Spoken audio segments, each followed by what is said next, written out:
അല്ലെ? നമ്മളത് എവിടെയൊക്കെ കണ്ടു? അപ്ലിക്കേഷൻസ് നമ്മള് അഗ്രികൾച്ചറൽ അപ്ലിക്കേഷൻ കണ്ടു, അതാണ് BT കോട്ടണും പിന്നെ എന്താണ് പെസ്റ്റ് റെസിസ്റ്റൻസ് പ്ലാന്റ്സും അല്ലെ? പെസ്റ്റ് റെസിസ്റ്റൻസ് പ്ലാന്റ്സും നമ്മൾ കണ്ടു. ദെൻ RNA ഇന്റർഫറൻസ് കണ്ടു. അതിനുശേഷം മെഡിസിനൽ അപ്ലിക്കേഷൻ പറയുവാണെങ്കിൽ ജനറ്റിക്കലി എഞ്ചിനീയർഡ് ഇൻസുലിൻ കണ്ടു. അതായത് ഇൻസുലിൻ നമ്മൾ എന്താണ് കൂടുതൽ പേഷ്യൻസിലോട്ട് എത്തിക്കാൻ വേണ്ടി നമുക്ക് എങ്ങനെ ജനറ്റിക്കലി മോഡിഫൈഡ് ആയിട്ടുള്ള ഈക്വളൈ വെച്ചിട്ട് ഉണ്ടാക്കാം എന്ന് കണ്ടു. അതിനുശേഷം ജീൻ തെറാപ്പി കണ്ടു. ഫസ്റ്റ് ജീൻ തെറാപ്പി നമ്മൾ ആർക്കാ പറഞ്ഞത്? ഒരു 4 ഇയർ ആയിട്ടുള്ള കുട്ടിക്കാണ് ആദ്യം ചെയ്തതായിട്ട് പറയുന്നത്. ആ കുട്ടിക്ക് അഡിനേസിൻ ഡിഅമിനേസ് ഡെഫിഷ്യൻസി ആയിരുന്നു ഇമ്മ്യൂൺ സിസ്റ്റത്തിനെ എഫക്ട് ചെയ്യുന്നത് അല്ലെ? അതിനുശേഷം നമ്മൾ ഇനി കാണാൻ പോകുന്നത് മോളിക്കുലർ ഡയഗ്നോസിസ് ആണ്. മോളിക്കുലർ ഡയഗ്നോസിസ് എന്ന ഒരു എന്താണ് ഒരു പർട്ടിക്കുലർ ഇൻഡിവിജ്വലിന് ഒരു പർട്ടിക്കുലർ അസുഖം ഉണ്ടോ എന്ന് എങ്ങനെ തിരിച്ചറിയാം എന്നുള്ളത്. അപ്പൊ നമുക്കറിയാം കൺവെൻഷണൽ മെത്തേഡ് എന്ന് പറയുന്നത് സാധാരണ രീതിയിൽ നമ്മൾ ചെയ്യുന്നത് എങ്ങനെയാ? നമുക്ക് എന്തെങ്കിലും സിംറ്റം കാണുമ്പോൾ നമ്മൾ ഹോസ്പിറ്റലിൽ പോവുകയും അവിടെ പോയി എന്താണ് സീറം അനാലിസിസ് ബ്ലഡ് ടെസ്റ്റ് ചെയ്യുക, അല്ലെങ്കിൽ യൂറിൻ അനാലിസിസ് ചെയ്യുക, ഇതൊക്കെയാണ് ചെയ്യുന്നത്. പക്ഷെ ഇതുകൊണ്ടൊന്നും ഏർലി ഡിറ്റക്ഷൻ പോസിബിൾ അല്ല. നമ്മുടെ ബോഡിയിൽ സിംറ്റംസ് കാണുമ്പോഴാണ് നമ്മൾ പോകുന്നത് അല്ലെ? ഓൾറെഡി ഈ പറയുന്ന ബാക്ടീരിയോ വൈറസോ whatever the pathogen is അത് നമ്മുടെ ബോഡിയിൽ കയറി മൾട്ടിപ്ലൈ ആയി അത്യാവശ്യം ഒരു നമ്പർ ആയതിനു ശേഷമാണ് നമുക്ക് സിംറ്റംസ് കാണുന്നതും അപ്പോഴാണ് നമ്മൾ പോകുന്നത്. ദാറ്റ് മീൻസ് ഏർലി ഡിറ്റക്ഷൻ അല്ല ഇവിടെ നടക്കുന്നത്. ഇനി നമുക്ക് ഒരു ഡിസീസിന്റെ തുടക്കം തന്നെ അറിയണം എന്നുണ്ടെങ്കിൽ, അതായത് ഈ പറയുന്ന പാത്തജൻ നമ്മുടെ ബോഡിയിൽ കയറി വലിയ രീതിയിൽ റെപ്ലിക്കേറ്റ് ചെയ്യുന്നതിന് മുമ്പ് തന്നെ നമുക്ക് അറിയണം എന്നുണ്ടെങ്കിൽ നമ്മൾ പറയും ഏർലി ഡയഗ്നോസിസ് എന്ന് പറയും. അത് ചെയ്യാനായിട്ട് യൂസ് ചെയ്യാവുന്ന 3 ടെക്നിക്കുകളാണ് RDNA technology, PCR, ELISA. Recombinant DNA technology, polymerase chain reaction. ഇത് ചോദിക്കാറുണ്ട് കേട്ടോ. Which of the following can be used for the early diagnosis of diseases? Enzyme linked immunosorbent assay. ഈ 3 ടെക്നിക്കാണ് നമ്മൾ പറയുന്നത്. ഇനി PCR എങ്ങനെയാണ് ഇതിൽ യൂസ് ചെയ്യുന്നതെന്ന് പറയുന്നുണ്ട്. PCRന്റെ ഫംഗ്ഷൻ എന്ന് പറഞ്ഞു കഴിഞ്ഞാൽ ആംപ്ലിഫിക്കേഷൻ ആണ്. നമ്മുടെ ബോഡിയിൽ കയറിയിരിക്കുന്ന പാത്തജന്റെ ജനറ്റിക് മെറ്റീരിയൽ തുടക്കത്തില് ഏർലി സ്റ്റേജിൽ വളരെ കുറവേ ഉണ്ടായിരിക്കുള്ളൂ. പക്ഷെ അതിനെ വരെ ആംപ്ലിഫൈ ചെയ്ത് കാണിക്കാൻ പറ്റും ആർക്ക്? PCRന്. അതാണ് അവിടുത്തെ പ്രിൻസിപ്പിൾ. അതായത് ഏർലി ഡിറ്റക്ഷൻ എന്ന് പറയുമ്പോൾ the bacteria has or the pathogen has entered our body but they haven't multiplied much. അവർ മൾട്ടിപ്ലൈ ചെയ്തിട്ടില്ല. അപ്പൊ അവരുടെ ജനറ്റിക് മെറ്റീരിയലും ഇനീഷ്യൽ സ്റ്റേജിൽ നമ്മുടെ ബോഡിയിൽ എമൗണ്ട് കുറവാണ്. പക്ഷെ അതിനെ വരെ ആംപ്ലിഫൈ ചെയ്ത് കാണിക്കാൻ പറ്റുന്ന ആളാണ് എന്ത്? PCR എന്ന് പറയുന്ന ടെസ്റ്റ്. നിങ്ങൾക്ക് പഠിക്കാനുള്ളത് ഇത്രയേ ഉള്ളൂ. PCR എന്താണെന്നുള്ളത് നമ്മൾ കഴിഞ്ഞ ചാപ്റ്ററിൽ പഠിക്കുന്നുണ്ട്. അപ്പൊ ഇവർ നിങ്ങളോട് ചോദിക്കുകയാണ് which of the following can be use to detect HIV in suspected AIDS patients. ടെക്സ്റ്റിൽ കൊടുത്തിരിക്കുന്ന അതേ സ്റ്റേറ്റ്മെന്റുകളായിട്ട് ചോദിക്കുവാണെങ്കിൽ നമുക്ക് അങ്ങനെ എഴുതാം, PCR എന്ന് എഴുതാം. Okay, HIV suspected AIDS patient, AIDS ഉണ്ടാവാൻ സാധ്യതയുള്ള ആളുകളിൽ അവർക്ക് സിംറ്റംസ് ഒന്നും അങ്ങനെ കണ്ടു തുടങ്ങിയിട്ടില്ല. അങ്ങനെയാണെങ്കിൽ നമുക്ക് ചെയ്യാവുന്ന ടെസ്റ്റ് ആണ് PCR എന്ന് പറയുന്നത്. അത് മാത്രമല്ല ജനറ്റിക് ഡിസോർഡേഴ്സ്, ജീനുകളിലെ DNA മ്യൂട്ടേഷൻ കാരണം ഉണ്ടാകുന്ന ഡിസോർഡേഴ്സ്, അത് കണ്ടുപിടിക്കാനും നമുക്ക് PCR ചെയ്യാം. അതായത് എന്താണ് ജനറ്റിക് ഡിസോർഡേഴ്സ്, എന്തെങ്കിലും DNA സീക്വൻസ്. ഇപ്പൊ നിങ്ങൾ സിക്കിൾ സെൽ അനീമിയ ഒക്കെ പഠിക്കുന്നുണ്ട്. ഇതാണ് നോർമൽ ജീൻ, പക്ഷെ ഇതിലൊരു മ്യൂട്ടേഷൻ വരുമ്പോൾ അത് ഇന്ന സീക്വൻസ് ആവും, അതാണ് ഡിസീസിന് കാരണം എന്നൊക്കെ നമ്മൾ പഠിക്കുന്നുണ്ട്. അങ്ങനത്തെ genetic disorders, if there is any mutation in the gene, അതൊക്കെ കണ്ടുപിടിക്കാൻ പറ്റുന്ന ടെസ്റ്റുകളാണ് PCR എന്ന് പറയുന്നത്. ക്യാൻസർ പേഷ്യൻസിലെ കാര്യം പറയുന്നുണ്ട്. കാരണം ക്യാൻസറിന് പലപ്പോഴും കാരണമാവുന്നത് എന്താണ്? മ്യൂട്ടേഷൻസ് ആണ്. അപ്പൊ അത് കണ്ടുപിടിക്കാൻ നമുക്ക് PCR ഹെൽപ്പ് ചെയ്യുന്നു പറയുന്നു. ഇനി ഇത് ഇമ്പോർട്ടന്റ് ആണ്. അവര് എന്താ ചോദിക്കുന്നതെന്നുള്ളതും പ്രീവിയസ്ലി ചോദിച്ചിട്ടുള്ളതായിട്ടുള്ള ഒരു ക്വസ്റ്റ്യൻ ഞാൻ കാണിച്ചു തരാം. അപ്പൊ നിങ്ങൾക്ക് മനസ്സിലാവും എങ്ങനെയാണ് വരാന്ന്. അപ്പൊ ഇത് നോക്കാം. പ്രോബ് എന്താന്ന് നോക്കാം. ഫസ്റ്റ് പ്രോബ് എന്താന്ന് ചോദിക്കാറുണ്ട്. പ്രോബ് എന്ന് പറയുന്നത് ഒരു സിംഗിൾ സ്റ്റാൻഡേർഡ് ആയിട്ടുള്ള DNA-യോ RNA-യോ ആണ്. പിന്നെ അതിന്റെ പ്രത്യേകത എന്ന് പറയുന്നത് അതിന്റെ കൂടെ ഒരു ടാഗ് ഉണ്ട്. എന്ത് ടാഗാ നോക്കിയേ? ഒരു റേഡിയോ ആക്റ്റീവ് മോളിക്യൂളിന്റെ ടാഗ് ഉണ്ട്. സോ പ്രോബ് എന്ന് പറഞ്ഞു കഴിഞ്ഞാൽ it is A single standard DNA or RNA tagged with a radio active molecule. ഇനി ഈ പ്രോബിന്റെ പ്രത്യേകത ഒരു DNA സീക്വൻസ് ആണ്. അതും എന്തുണ്ടെന്ന് പറയുന്നത്? ഒരു ടാഗ് ഉണ്ടെന്ന് പറയുന്നു അല്ലെ? ഒരു ടാഗ് ഉണ്ടെന്നാണ് പറയുന്നത്. അപ്പൊ ഇവിടെ ഞാനൊരു ജസ്റ്റ് ടാഗ് എന്ന് കാണിക്കാൻ വേണ്ടി ഒരു ടാഗ് ഉണ്ടെന്ന് കാണിക്കാം. ഇതിന് കോംപ്ലിമെന്ററി ആയിട്ടുള്ള ഒരു DNA സീക്വൻസ് കിട്ടുവാണെങ്കിൽ ഈ പ്രോബ് അവിടെ പോയി ബൈൻഡ് ചെയ്യും. ഇതിന് കോംപ്ലിമെന്ററി ആയിട്ടുള്ള ഒരു സീക്വൻസ് കിട്ടുവാണെങ്കിൽ നമ്മുടെ പ്രോബ് അവിടെ പോയിട്ട് ബൈൻഡ് ചെയ്യും. പ്രോബ് ബൈൻഡ് ചെയ്യുമ്പോൾ എന്തുണ്ടാവും? ഈ ടാഗും കൂടെ പോകുന്നുണ്ട്. ഓക്കെ, ഇനി ഈ റേഡിയോ ആക്റ്റീവ് മോളിക്യൂളിന്റെ പ്രസൻസ് കാണാൻ വേണ്ടിയിട്ട് നമുക്ക് ചെയ്യാവുന്ന ഒരു ടെക്നിക്കാണ് ഓട്ടോ റേഡിയോഗ്രഫി എന്ന് പറയുന്നത്. റേഡിയോ ആക്റ്റീവ് മോളിക്യൂളിന്റെ ഡിറ്റക്ഷന് വേണ്ടിയിട്ട് നമുക്ക് ഹെൽപ്പ് ചെയ്യുന്ന ഒരു ടെക്നിക്കാണ് ഓട്ടോ റേഡിയോഗ്രഫി എന്ന് പറയുന്നത്. ഓക്കെ, ഇത്രയും മനസ്സിലാക്കാം. അപ്പൊ നമുക്ക് അറിയാവുന്ന ഒരു DNA സീക്വൻസ് ഉണ്ട്. നമുക്കറിയാം നമ്മുടെ ഹ്യൂമൻ ജീനോം പ്രൊജക്ട് വഴി നമുക്ക് നമ്മുടെ ബോഡിയിലുള്ള ജീനുകളുടെയും അല്ലെങ്കിൽ കംപ്ലീറ്റ് DNA സീക്വൻസ് ഒക്കെ നമുക്ക് അറിയാവുന്നതാണ്. അപ്പൊ നമുക്ക് അറിയാവുന്ന ഒരു കാര്യമുണ്ട്. നമ്മൾ ആലോചിച്ച് നോക്കുക, ഒരു നോർമൽ ജീൻ ആണെങ്കിൽ ഇതാണ് സീക്വൻസ് എന്ന് നമുക്കറിയാം. മനസ്സിലാവും പറയുവാണ്. നമ്മൾ എന്താ കണ്ടുപിടിക്കാൻ പോകുന്നത്? നമ്മുടെ ജീനിൽ എന്തെങ്കിലും മ്യൂട്ടേഷൻ ഉണ്ടോ ഇല്ലയോ എന്നാണ് കണ്ടുപിടിക്കാൻ പോകുന്നത്. മ്യൂട്ടേഷൻ എന്ന് പറഞ്ഞാൽ ജീൻ സീക്വൻസിൽ ചേഞ്ച് വന്നിട്ടുണ്ടോ, നോർമലിൽ നിന്നും മാറി എന്തെങ്കിലും പ്രശ്നമുണ്ടോ എന്നാണ് നമ്മൾ നോക്കുന്നത്. അപ്പൊ നമുക്ക് നോർമൽ ആണെങ്കിൽ എന്താണ് സീക്വൻസ് എന്ന് നമുക്കറിയാം. അപ്പൊ നമ്മൾ അതിനോട് കോംപ്ലിമെന്ററി ആയിട്ടുള്ള ഒരു പ്രോബ് കൊടുത്തു എന്ന് വിചാരിക്കാം. പ്രോബ് എന്ന് പറയുന്നത് it's already tagged with a radio active molecule.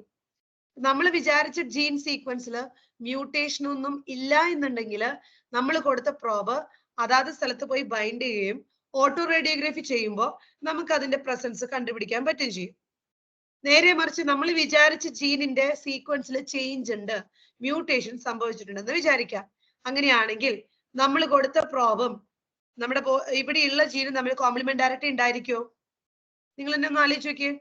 നമ്മൾ ഇതായിരിക്കും സീക്വൻസ് എന്ന് വിചാരിച്ചിട്ട് ഒരു പ്രോബ് കൊടുത്തു, പക്ഷെ ആ സീക്വൻസിന് മ്യൂട്ടേഷൻ സംഭവിച്ചിട്ടുണ്ട്. അതുകൊണ്ട് തന്നെ നമ്മൾ കൊടുത്ത പ്രോബ് അതിനോട് ഫുൾ കോംപ്ലിമെന്റാരിറ്റി കാണിക്കണം എന്നില്ല. അതുകൊണ്ട് പ്രോബ് പോയി ജീൻ സീക്വൻസിൽ ബൈൻഡ് ചെയ്യണം എന്നില്ല. അതുകൊണ്ട് തന്നെ റേഡിയോ ആക്ടിവിറ്റി അവിടെ കാണിക്കുമോ? പറയും, കാണിക്കില്ല. അതുകൊണ്ട് തന്നെ ഓട്ടോ റേഡിയോഗ്രഫി ചെയ്യുമ്പോൾ നമുക്ക് ഡിറ്റക്ട് ചെയ്യാനും പറ്റില്ല. ഇത് ഒരു സിംഗിൾ സ്റ്റെപ്പ് പ്രൊസീജിയർ ഒന്നും അല്ല കേട്ടോ. കുറെ സ്റ്റെപ്പുകൾ ഉണ്ട്, അതിനുള്ളിൽ വാഷിംഗ് ഉണ്ട്, അങ്ങനത്തെ കുറെ സ്റ്റെപ്പുകൾ ഉണ്ട്. അപ്പൊ ഇത്രയും ഓർത്ത് വെക്കാം. നിങ്ങളോട് ചോദിക്കാം, ഒന്നുകിൽ പ്രോബ് എന്താണെന്ന് ചോദിക്കാം, അല്ലെങ്കിൽ ചോദിക്കാം ഈ ടെക്നിക്ക് ചെയ്യുമ്പോൾ ഫോട്ടോഗ്രാഫിക് ഫിലിമിൽ അല്ലെങ്കിൽ എല്ലാം കഴിഞ്ഞ് നമ്മൾ ഓട്ടോ റേഡിയോഗ്രഫി ചെയ്ത് നോക്കുമ്പോൾ അവിടെ ഒന്നും കാണുന്നില്ലെങ്കിൽ അതിന്റെ അർത്ഥം എന്താണെന്ന് ചോദിക്കും. അതിന്റെ അർത്ഥം എന്താണെന്ന് വെച്ച് കഴിഞ്ഞാൽ അവിടെ മ്യൂട്ടേഷൻ വന്നിട്ടുണ്ടെന്നാണ് അർത്ഥം. Okay, so a single stranded DNA or RNA tagged with a radioactive molecule is allowed to hybridize to its complementary DNA in a clone of cells, followed by detection using autoradiography. The clone having the mutated gene will hence not appear on the photographic film because the probe will not have complementarity with the mutated gene. നമ്മൾ വിചാരിക്കുകയായിരുന്നു ഒരു gene sequence, അതിനോട് complementary ആയിട്ടുള്ള ഒരു probe is tagged to radioactive molecule. പക്ഷെ gene സീക്വൻസിലെ mutation വരുവാണെങ്കിൽ പ്രോബും ജീനും തമ്മിൽ കോംപ്ലിമെന്റാരിറ്റി ഉണ്ടായിരിക്കില്ല. So probe പോയി ബൈൻഡ് ചെയ്യില്ല. അതുകൊണ്ട് തന്നെ നമ്മൾ വിചാരിച്ച പോലെ സെല്ലിനെ ഡിറ്റക്ട് ചെയ്യാനും പറ്റില്ല. അതിന്റെ ജീൻ ഡിറ്റക്ട് ചെയ്യാൻ പറ്റില്ല. ഓക്കെ, അടുത്തത് എൻസൈം ലിങ്ക്ഡ് ഇമ്മ്യൂണോസോർബന്റ് അസേയുടെ പ്രിൻസിപ്പിൾ എന്താണെന്ന് ചോദിക്കുവാണെങ്കിൽ ആന്റിജൻ ആന്റിബോഡി ഇന്ററാക്ഷൻ ആണ്. ഇവിടെ ജീൻ സീക്വൻസോ മ്യൂട്ടേഷനോ ഒന്നും അല്ല നമ്മൾ നോക്കുന്നത്, ആന്റിജൻ ആന്റിബോഡി ഇന്ററാക്ഷൻ ആണ്. സോ എന്താണ് ആന്റിജൻ, എന്താണ് ആന്റിബോഡി എന്നുള്ളൊരു ബേസിക് സെൻസ് വേണം. നമ്മുടെ ബോഡിയിലോട്ട് വരുന്ന ഫോറിൻ മെറ്റീരിയൽ ആണ് antigen. What ever capable of evoking an immune response in our body. പുറത്തുനിന്ന് വരുന്ന ആള് അല്ലെങ്കിൽ നമ്മുടെ ബോഡിയിൽ ഒരു ഇമ്മ്യൂൺ റെസ്പോൺസ് ഇനീഷ്യേറ്റ് ചെയ്യുന്ന ആളാണ് ആന്റിജൻ എന്ന് പറയുന്നത്. ഈ ആന്റിജനെ ന്യൂട്രലൈസ് ചെയ്യാൻ വേണ്ടിയിട്ട് അല്ലെങ്കിൽ ആന്റിജനെ ഡിഫെൻഡ് ചെയ്യാൻ വേണ്ടിയിട്ട് നമ്മുടെ ബോഡി പ്രൊഡ്യൂസ് ചെയ്യുന്നതാണ് ഇത് ആന്റിബോഡി എന്ന് പറയുന്നത്. അപ്പൊ നമ്മുടെ ബോഡിയിൽ ഒരു പാത്തജൻ കയറി കഴിഞ്ഞാൽ അതിന് എഗൻസ്റ്റ് ആയിട്ട് ഒരു ആന്റിബോഡി പ്രൊഡ്യൂസ് ചെയ്തിട്ടുണ്ടാവും. അപ്പൊ ഈ എൻസൈം ലിങ്ക്ഡ് ഇമ്മ്യൂണോസോർബന്റ് അസേ അല്ലെങ്കിൽ എലൈസ എന്ന് പറയുന്നത് തന്നെ പല രീതിയിലുണ്ട്. ഒന്നുകിൽ ആന്റിജന്റെ പ്രസൻസ് ഡിറ്റക്ട് ചെയ്യുന്നതായിരിക്കും, അല്ലെങ്കിൽ ആന്റിബോഡിയുടെ പ്രസൻസ് ഡിറ്റക്ട് ചെയ്യുന്നതായിരിക്കും. ഓക്കെ, അതായത് ഒരു പാത്തജൻ നമ്മൾ കയറിയിട്ടുണ്ടെന്ന് നമ്മൾ വിചാരിക്കുകയാണെങ്കിൽ ഡെഫിനറ്റ്ലി ആ ആന്റിജൻ നമ്മുടെ ബോഡിയിൽ ഉണ്ടായിരിക്കും. അപ്പൊ അതുണ്ടോ നോക്കാം. ഇനി അതല്ല, ആ ആന്റിജൻ കയറിയിട്ടുണ്ടെങ്കിൽ ആന്റിബോഡി നമ്മൾ പ്രൊഡ്യൂസ് ചെയ്തിട്ടുണ്ടോ, അങ്ങനെയാണെങ്കിൽ ആ ആന്റിബോഡി ഡിറ്റക്ഷൻ നോക്കിയാൽ മതി. ഓക്കെ, അതാണ് ഈ ടെക്നിക്കിൽ വരുന്നത് ആന്റിജൻ ആന്റിബോഡി ഇന്ററാക്ഷൻ. ഒന്നുകിൽ it can be detected by the presence of antigen in ആ ബോഡി. ആന്റിജൻ എന്ന് പറയുന്നത് ഈ വരുന്ന പാത്തജനിക് ഓർഗാനിസത്തിന്റെ ഏതെങ്കിലും ഒരു പ്രോട്ടീനോ അങ്ങനെ എന്തെങ്കിലും മോളിക്യൂൾ ആയിരിക്കാം, or by detecting antibody synthesized against the pathogen. Okay. ഇനി transgenic animals. Transgenic animals organism that have had their DNA manipulated. DNA manipulation കഴിഞ്ഞിട്ടുള്ളവരാണ് ട്രാൻസ്ജനിക് എന്ന് പറയുന്നത്.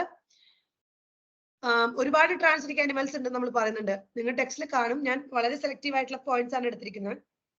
റാബിറ്റ്, ഷീപ്പ്, പിന്നെ മൈസ്, അങ്ങനെ ഇഷ്ടംപോലെ ഓർഗാനിസംസിന്, ഫിഷ് ജനറ്റിക്കലി എഞ്ചിനീയർ ചെയ്ത് എടുത്തിട്ടുണ്ട് നമ്മൾ. ആനിമൽസ് കേട്ടോ. അതിൽ തന്നെ over 95% of the all existing animals mice ആണെന്ന് പറയുന്നുണ്ട്. Over 95% of the all existing transgenic animals are mice. ഇനി എന്തിനൊക്കെ വേണ്ടിയിട്ടാണ് നമ്മളിങ്ങനെ ആനിമൽസിനെ മോഡിഫൈ ചെയ്യുന്നത്, മാനിപ്പുലേറ്റ് ചെയ്യുന്നത്? പലതിനു വേണ്ടിയിട്ടാണ്. ഒന്ന്, നമുക്കൊരു എന്താണ്, നമ്മുടെ ബോഡിയിലുള്ള ഓരോ ജീൻസിന്റെയും ഫങ്ഷൻ എങ്ങനെയാണെന്ന് കണ്ടുപിടിക്കാനൊക്കെ ആയിട്ട്. ഓക്കെ. അതായത് ഇപ്പൊ ഒരു ജീൻ, നമുക്ക് അതിന്റെ റോൾ എന്താന്ന് അറിയണം. ഈ ജീൻ എന്തിനു വേണ്ടിയിട്ടുള്ളതെന്ന് അറിയണം. അപ്പൊ നമ്മൾ ഈ ജീൻ ഒരു ഓർഗാനിസത്തിലോട്ട് കൊടുത്തു, ഒരു ആനിമലിലോട്ട് കൊടുത്തു, എന്നിട്ട് ആ ആനിമലിന് എന്ത് ചേഞ്ച് ആണ് വരുന്നത്, അങ്ങനെ നമുക്ക് നോക്കാം. അല്ലെങ്കിൽ ഒരു ആനിമലിലുള്ള ഒരു ജീൻ നമ്മൾ ഏതെങ്കിലും രീതിയിൽ അതിനെ സൈലൻസ് ചെയ്ത് നോക്കാം, അപ്പൊ ആ ഓർഗാനിസത്തിന് എന്ത് മാറ്റാണ് വരുന്നത്. അങ്ങനെ ഓരോ ജീനിന്റെയും എഫക്ട് എന്താണെന്ന് കണ്ടുപിടിക്കാൻ പറ്റും. Transgenic animals can be specifically designed to allow the study of how genes are regulated. ജീൻസിന്റെ റെഗുലേഷൻ എങ്ങനെയാണ്, അവരെങ്ങനെയാണ് നമ്മുടെ നോർമൽ ഫങ്ഷനിങ്ങിനെയും ഡെവലപ്മെന്റിനെയൊക്കെ എഫക്ട് ചെയ്യുന്നത്, ഇങ്ങനത്തെ കാര്യങ്ങളൊക്കെ പഠിക്കാനായിട്ട് നമുക്ക് പറ്റും. ഡിസീസുകൾ, ഓരോ ജീൻസിലും എന്തൊക്കെ ചേഞ്ചസ് വരുമ്പോഴാണ് ഓരോരോ അസുഖങ്ങളായിട്ട് വരുന്നത്, മോഡൽസ് ആക്കി വെക്കാൻ പറ്റും. അങ്ങനത്തെ കുറെ കാര്യങ്ങൾ നമുക്ക് ഇന്ന് ഒരുപാട് കാര്യങ്ങൾ അറിയാം. ഇന്ന ജീനിന്റെ പ്രശ്നം വരുമ്പോ ഇന്ന ഡിസീസ്, ഇതൊക്കെ നമുക്ക് പഠിക്കണ്ടേ. നമുക്ക് it's not possible for us to എന്താണ് ഇതെല്ലാം എക്സ്പെരിമെന്റും ഒരു ഹ്യൂമനിൽ നമുക്ക് ചെയ്ത് നോക്കാൻ പറ്റില്ല.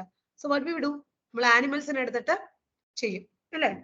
ഇനി അടുത്തത് പറയുവാണ്, ഇത് രണ്ടും കൂടാണ്ട് നമുക്ക് ചില പ്രൊഡക്റ്റുകളുടെ ആവശ്യത്തിന് വേണ്ടി ഇവരെ ട്രാൻസ്ജനിക് ആക്കും. ഇപ്പൊ ഈക്കോളൈനെ നമ്മൾ പറഞ്ഞു ഒരു മൈക്രോ ഓർഗാനിസം ആണ്. ഇൻസുലിൻ പ്രൊഡക്ഷന് വേണ്ടി നമ്മൾ എക്സ്പ്ലോർ ചെയ്തത് നമ്മൾ പറഞ്ഞു. അതേപോലെ തന്നെ വേറെയും ആനിമൽസ് ഉണ്ട്. നമ്മൾ അവിടെ ഇങ്ങനെ ട്രാൻസ്ജനിക് ആക്കുന്നത് ചില പെർട്ടിക്കുലർ ബയോളജിക്കൽ പ്രൊഡക്ട്സിന്റെ പ്രൊഡക്ഷന് വേണ്ടിയിട്ടാണ്. അത് നോക്കാം. ചിലതിന്റെ ഫങ്ഷൻ ചോദിക്കാറുണ്ട് കേട്ടോ. അതായത് ഫോർ എക്സാമ്പിൾ ഹ്യൂമൻ ആൽഫ-1 ആന്റിട്രിപ്സിൻ, ഇത് എന്തിന് ട്രീറ്റ് ചെയ്യണതാന്ന് ചോദിക്കാറുണ്ട്. എംഫൈസിമ എന്ന് പറയുന്ന ഡിസീസ്. എംഫൈസിമ എന്താന്ന് നിങ്ങൾ ബ്രീത്തിങ്ങിൽ പഠിച്ചിട്ടുണ്ടോ? വളരെ ഇമ്പോർട്ടന്റ് ആയിട്ടുള്ള ഒരു ഡിസീസ് ആണ് കേട്ടോ. അതെന്താണ്, എങ്ങനെയാണ് വരുന്നതെന്ന് ചോദിക്കാറുണ്ട്. അപ്പൊ അതിന്റെ treatment, transgenic animals that produce useful biological products can be created by introduction of portion of DNA which codes for a particular product. For example, human protein alpha-1 antitrypsin, it's used to treat emphysema. Emphysema അത് ഉണ്ടാക്കാൻ വേണ്ടി നമുക്ക് use ചെയ്യാം. അതുപോലെ തന്നെ phenyl ketone urea, cystic fibrosis, ഇതിന്റെയൊക്കെ ട്രീറ്റ്മെന്റിന് വേണ്ട കാര്യങ്ങൾ നമുക്ക് ഇവരെ വെച്ചുണ്ടാക്കാം. അതുപോലെ ഫസ്റ്റ് ട്രാൻസ്ജനിക് കൗ ഏതാന്ന് പറയുന്നുണ്ട്, റോസി.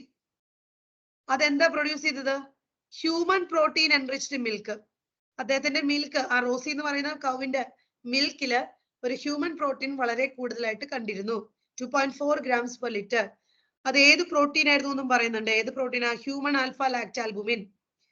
അതുകൊണ്ട് തന്നെ ഈ മിൽക്ക് ഹ്യൂമൻ ബേബീസിന് കുറച്ചും കൂടിയും ന്യൂട്രിറ്റീവ് ആയിരുന്നു, ബാലൻസ്ഡ് ആയിരുന്നു compared to the natural cow milk. ഇപ്പൊ ഇവിടുന്ന് ചോദിക്കാറുള്ളത് ഈ ആൽഫ-1 ആന്റിട്രിപ്സിൻ ചോദിക്കാറുണ്ട്. ഈ എംഫൈസിമ ട്രീറ്റ് ചെയ്യാൻ യൂസ് ചെയ്യുന്ന സംഭവത്തിന്റെ പേര് ചോദിക്കാറുണ്ട്. റോസിയുടെ കാര്യം ചോദിക്കാം. ഹൗ റോസി ഈസ് എന്താണ് ഇമ്പോർട്ടന്റ്, റോസിയുടെ പ്രത്യേകത ചോദിക്കാം. ഹ്യൂമൻ ആൽഫ ലാക്റ്റാൽബുമിൻ അത് എത്ര ഗ്രാമാന്ന് ചോദിക്കാം. So anything can be asked from here. Okay. വാക്സിനുകളുടെ സേഫ്റ്റി ഒബ്വിയസ്ലി നമുക്കറിയാം. നമ്മളൊരു വാക്സിൻ ഉണ്ടാക്കി കഴിഞ്ഞു കഴിഞ്ഞാല് എവിടുന്നാണെങ്കിലും നമ്മൾ മാർക്കറ്റിൽ ഇറങ്ങുന്നതിന് മുമ്പ്, ഹ്യൂമൻ ട്രയൽസിന് മുമ്പ് തന്നെ ആനിമൽസിൽ സ്റ്റഡി ചെയ്തിട്ടൊക്കെയാണ് നമ്മൾ എന്ത് ചെയ്യുന്നത്, ഹ്യൂമൻസിലെ വാക്സിൻ സേഫ്റ്റി നോക്കുന്നത്, അല്ലെ? അപ്പൊ അതേ ഉള്ളൂ വാക്സിന് വേണ്ടിയിട്ട്. So transgenic mice are being used to test the safety of polio vaccine. ഒരു എക്സാമ്പിൾ കൊടുത്തിരിക്കുകയാണ്. അടുത്തത് കെമിക്കൽ സേഫ്റ്റി ടെസ്റ്റിംഗ്. വാക്സിനുകളുടെ ടെസ്റ്റിംഗ് തന്നെ പോലെ തന്നെ ഇമ്പോർട്ടന്റ് ആണ് ഓരോ ഡ്രഗുകളുടെ സേഫ്റ്റി ടെസ്റ്റ് ചെയ്യാന്നുള്ളത്. അതിന് നമ്മൾ എന്ത് ചെയ്യാറുണ്ട്, ഈ ട്രാൻസ്ജനിക് ആനിമൽസിനെ യൂട്ടിലൈസ് ചെയ്യാറുണ്ട്. ഓക്കെ. അടുത്തത് എത്തിക്കൽ ഇഷ്യൂസ്. ഹ്യൂമന് ഇങ്ങനെ തോന്നിയ പോലെ നമ്മുടെ നേച്ചറിലുള്ള ഓർഗാനിസത്തിന്റെ അടുത്ത് ജനറ്റിക് എഞ്ചിനീയറിംഗ് ചെയ്യുക, അതൊന്നും പറ്റില്ല. അതിനൊക്കെ ഒരു എത്തിക്കൽ ഇഷ്യൂസ് ഉണ്ട്. നമ്മുടെ മൊറാലിറ്റി നോക്കുക, നമ്മുടെ എത്തിക്കൽ ഇഷ്യൂസ് ഉണ്ട്. അപ്പൊ ഇതിനൊക്കെ ഒരു കൺട്രോൾ വെക്കണം. കാരണം ഈ ജനറ്റിക്കലി മാനിപ്പുലേറ്റ് ചെയ്ത ഓർഗാനിസത്തിന് നമ്മൾ എൻവയോൺമെന്റിലോട്ടാണ് ഇറക്കാൻ പോകുന്നത്, അല്ലെ? ഇപ്പൊ BT കോട്ടൺ ആണെങ്കിലും ഈ കൊളയാണെങ്കിലും വാട്ട് എവർ ഇറ്റ് ഈസ്, നമ്മൾ ഈ ഇപ്പൊ മൈസ് ആണെങ്കിലും എന്താണെങ്കിലും നമ്മൾ നമ്മുടെ എൻവയോൺമെന്റിലോട്ട് ഇവരെ കൊണ്ടുവരികയാണ്, അല്ലെ? അപ്പൊ അതിനൊരു എത്തിക്കൽ ഇഷ്യൂ ഉണ്ട്. കാരണം അത് വേറെ ആർക്കെങ്കിലും ഹാർംഫുൾ ആയിരിക്കോ, അതുകൊണ്ട് വേറെ എന്തെങ്കിലും രീതിയിലുള്ള ബുദ്ധിമുട്ടുകൾ ഉണ്ടാവോ, എക്കോസിസ്റ്റം ബാലൻസിന് എന്തെങ്കിലും പറ്റോ, അങ്ങനത്തെ ഒരുപാട് കൺസേൺസ് ഉണ്ട്. അപ്പൊ അതിനെയൊക്കെ റെഗുലേറ്റ് ചെയ്യാൻ വേണ്ടിയിട്ട് ഒരു കമ്മിറ്റിയാണ് genetic engineering approval committee. Even ഇതുവരെ ചോദിച്ചിട്ടുണ്ട് കേട്ടോ, ഇത് ഏത് കമ്മിറ്റിയാണെന്നുള്ളത്. India government has set up organizations such as GEAC, Genetic Engineering Approval Committee, which will make decisions regarding the validity of GM research and the safety of introducing GM organism for public services. ഇനി ഇതേപോലെ തന്നെ frequent ആയിട്ട് ചോദിച്ചിരിക്കുന്ന വേറൊരു എന്താണ് topic ആണ് ഇതിനുള്ളിൽ, ബയോപൈറസി. അതെന്താണെന്നുള്ളത്, അതായത് ഇതിൽ നിങ്ങളുടെ ടെക്സ്റ്റ് പറയുന്ന ഒരു എക്സാമ്പിൾ ഞാൻ ഇവിടെ ഇൻക്ലൂഡ് ചെയ്തിട്ടെങ്കിലും ബസ്മതി റൈസിന്റെ കാര്യം പറയുന്നുണ്ട്. ബസ്മതി റൈസിന്റെ നിങ്ങൾ +2 പഠിച്ചിട്ടുണ്ടെങ്കിൽ നിങ്ങൾക്ക് ഓർമ്മയുണ്ടാവും. അതായത് ഈ റൈസ് എന്ന് പറയുന്നത്, അല്ലെങ്കിൽ ഈ ബസ്മതി റൈസ് എന്നൊക്കെ പറയുന്നത് ഇന്ത്യൻ ഫാർമേഴ്സ് പണ്ട് മുതലേ യൂസ് ചെയ്യുന്ന ഒരു സാധനമാണ്. പക്ഷേ എന്താണ് US കമ്പനി വന്ന് അത് അവരുടെ ഒരു പുതിയ ഐറ്റം ആണെന്ന് പറഞ്ഞ് പേറ്റന്റ് എടുത്തു എന്ന് പറഞ്ഞിട്ട് നിങ്ങൾ ടെക്സ്റ്റ് പറയുന്നുണ്ട്. അങ്ങനെ വേറൊരാളുടെ സാധനം അവരുടെയാണെന്ന് പറഞ്ഞ് പേറ്റന്റ് എടുക്കുവാണ്. അങ്ങനെ പേറ്റന്റ് എടുക്കുമ്പോൾ ബാക്കി ആൾക്കാർക്ക് അത് സെല് ചെയ്യാനുള്ള കൺട്രോൾ ഒക്കെ വരും. ഓക്കെ, അതിനെയാണ് എന്ത് പറയുന്നത്, ബയോപൈറസി എന്ന് പറയുന്നത്. It's a term used to refer the use of bio resources by multinational companies and other organisation without proper authorisation from the countries and the people concerned without compensatory payment. ഇത് ആരുടെയാണോ original സാധനം അവരോട് പറയാതെയും ചോദിക്കാതെയും അവർക്കൊരു compensation കൊടുക്കാതെയും സ്വന്തം product ആയിട്ട് അവര് patent എടുക്കുക വേറൊരാള്. ഇതാണ് ബയോപൈറസി എന്ന് പറയുന്നത്. ഓക്കെ, എത്തിക്കൽ ഇഷ്യൂ അല്ലേ? നമ്മുടെ സാധനം വേറൊരാൾ അവരുടെയാണെന്ന് പറഞ്ഞ് എടുക്കുവാണ്, പ്രോപ്പർ കോമ്പൻസേഷനോ ഓതറൈസേഷനോ ഒന്നുമില്ല. അതിനെയാണ് ബയോപൈറസി എന്ന് പറയുന്നത്. ഓക്കെ, സോ ഇത്രയാണ് ഇതിലത്തെ മെയിൻ. ഇത് ചെറിയ ചാപ്റ്റർ ആണെന്നൊന്നും വിചാരിക്കേണ്ട. ബയോടെക്നോളജി അപ്ലിക്കേഷൻസ് ഒക്കെ നല്ല വെയിറ്റേജ് ഉള്ള ചാപ്റ്റേഴ്സ് ആണ് കേട്ടോ. സ്പെഷ്യലി ഇപ്പൊ ചാപ്റ്ററുകളുടെ എണ്ണം കുറച്ചിരിക്കുന്ന സ്ഥിതിക്ക് എന്താണ് നല്ല രീതിയിൽ ചിലപ്പോൾ പെർ ചാപ്റ്റർ കൂടാൻ weightage. Okay, first question answer പറഞ്ഞേ വേഗം. Which one of the following technique does not serve the purpose of early diagnosis of a disease for its early treatment? Does not serve the purpose ആണ്. Early ഡയഗ്നോസിസിന് പറ്റാത്ത നമ്മുടെ ടെക്നിക്കുകൾ ഏതാണെന്ന് ചോദിച്ചിരിക്കുന്നത്. പറയൂ.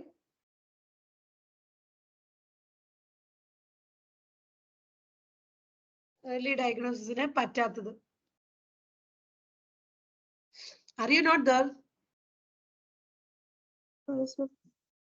Answer പറയൂ. നിങ്ങൾ തന്നെ ആലോചിച്ച് നോക്കുക. നമ്മൾ 3 ടെക്നിക്കാണ്, ഇത് കഴിഞ്ഞ വർഷത്തെ ക്വസ്റ്റ്യൻ ആണ്. 3 ടെക്നിക്ക് ടെക്സ്റ്റില് വളരെ ക്ലിയർ ആയിട്ട് കൊടുത്തിട്ടുണ്ട്. ഇത് 3 ഏർലി ഡയഗ്നോസിസിന് വേണ്ടി യൂസ് ചെയ്യും. ഞാൻ ഇന്ന് എടുത്ത ആദ്യത്തെ topic, first topic serum and urine analysis. Serum and urine analysis നമ്മള് വെറുതെ ഇരിക്കുമ്പോൾ നമ്മൾ ഹോസ്പിറ്റലിൽ പോയിട്ട് ഇതൊക്കെ ചെക്ക് ചെയ്യാൻ കൊടുക്കാറുണ്ടോ? ഇല്ല. എന്തെങ്കിലും സിംറ്റം വരുമ്പോഴല്ലേ നമ്മൾ പോകുന്നത്. സിംറ്റം വരുമ്പോ എന്ന് പറഞ്ഞു കഴിഞ്ഞാൽ സിംറ്റം കണ്ടു തുടങ്ങി, അതിന്റെ അർത്ഥം എന്താ? ഈ പറയുന്ന പാത്തജൻ നമ്മുടെ ബോഡിയിൽ കയറിയിട്ട് കുറച്ചായി, ആള് മൾട്ടിപ്ലൈ ചെയ്ത് കഴിഞ്ഞപ്പോഴാണ് സിംറ്റംസ് കണ്ടു തുടങ്ങിയത്. So it's not early treatment. Okay, early diagnosis അല്ല. അപ്പൊ ഏത് ആൻസർ വരിക?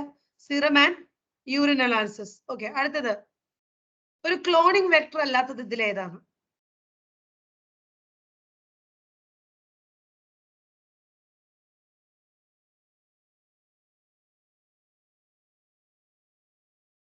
ആൻസർ പറയൂ. Which of the following is not a cloning vector? Probe.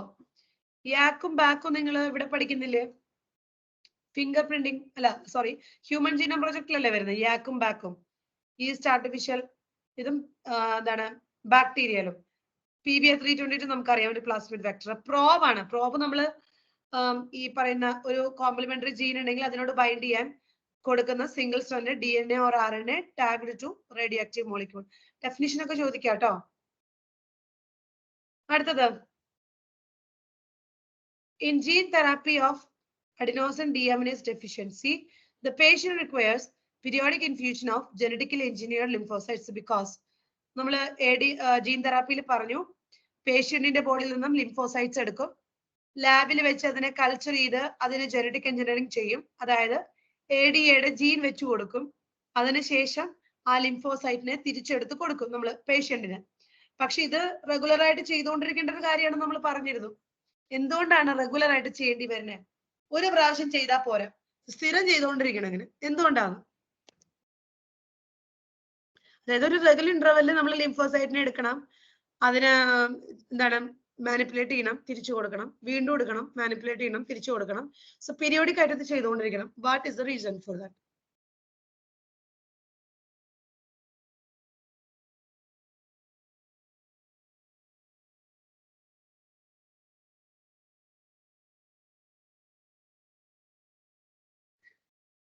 നിങ്ങൾ വായിച്ചു നോക്കുക തന്നെയാണല്ലോ അല്ലെ?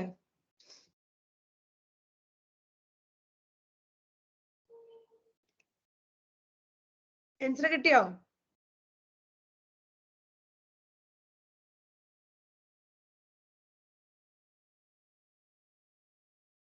എന്താണ് +2 പോർഷൻ വന്നപ്പോഴാണോ നിങ്ങൾ ഓർമ്മയില്ലാത്ത വന്നത്? +1 ഇതിൽ നന്നായിട്ട് ആൻസർ ചെയ്തിരുന്നല്ലോ.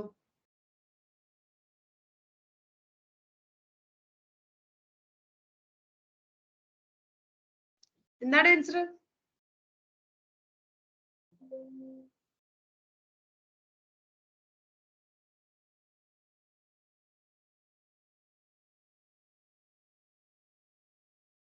തെറ്റിയാലും കുഴപ്പമില്ല, ഗിവ് മീ ആൻ ആൻസർ.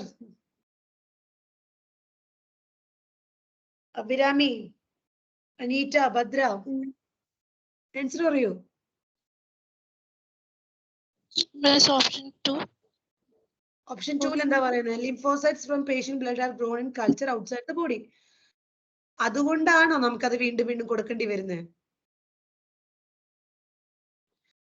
നിങ്ങൾ ടെക്സ്റ്റിൽ വളരെ ക്ലിയർ ആയിട്ട് കൊടുത്തിരിക്കുന്ന ഒരു ഇതുണ്ട്.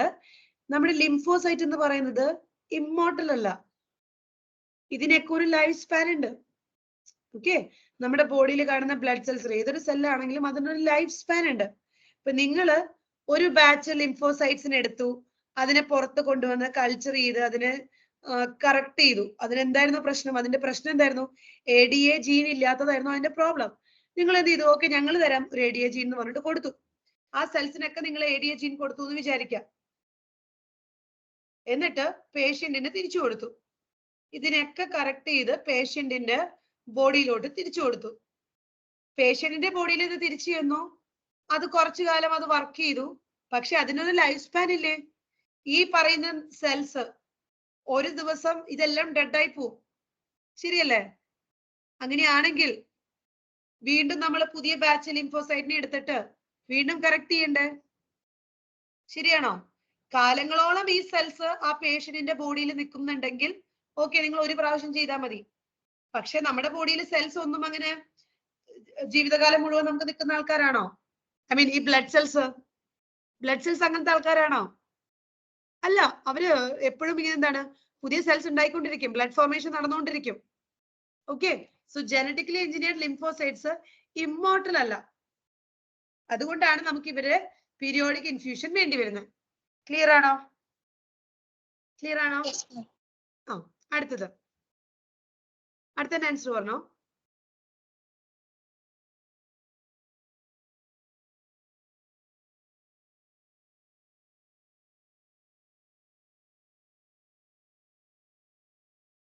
വായിച്ചിട്ട് പറയൂ.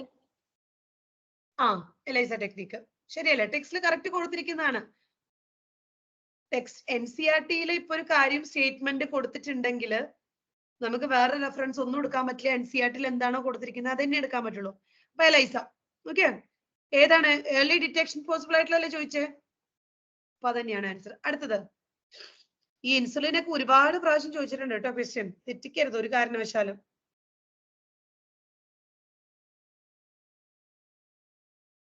ആൻസർ പറയൂ കേട്ടോ.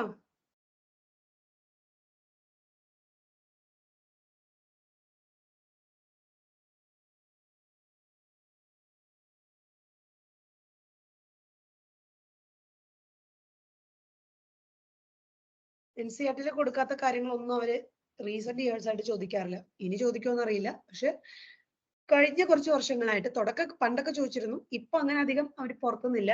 എക്സാക്ട്ലി NCERT കൊടുത്തിരിക്കുന്ന അതേ സ്റ്റേറ്റ്മെന്റ് തന്നെ അവരെടുത്ത് ഇടുകയായിരിക്കും ചെയ്യുക.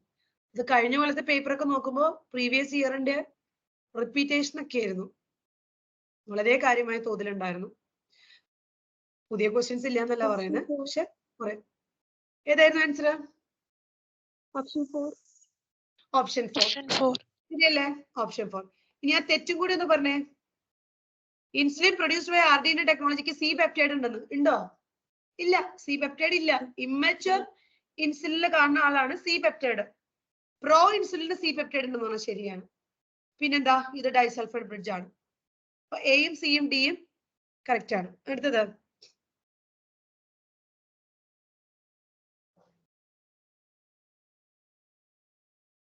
ADA ഡെഫിഷ്യൻസി കൊണ്ട് എന്താ ഉണ്ടാവുക?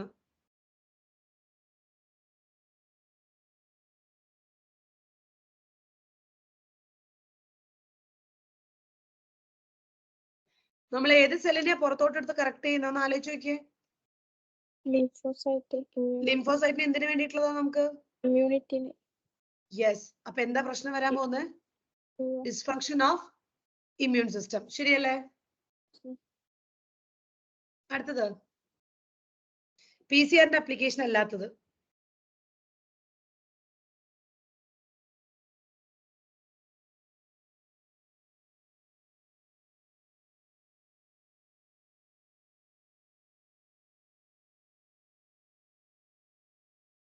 ഇതാണ്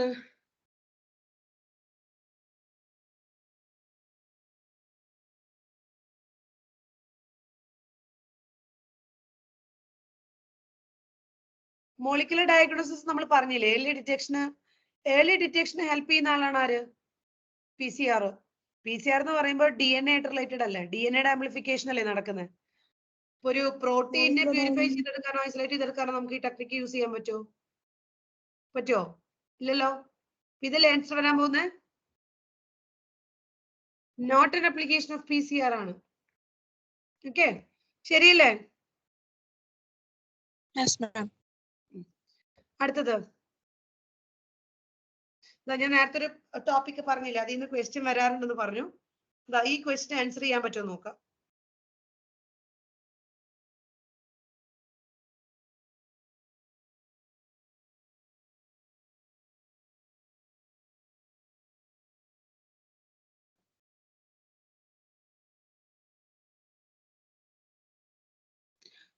പ്രോബും ഓട്ടോ റേഡിയോഗ്രഫി ഒക്കെയാണ് പറയുന്നത്.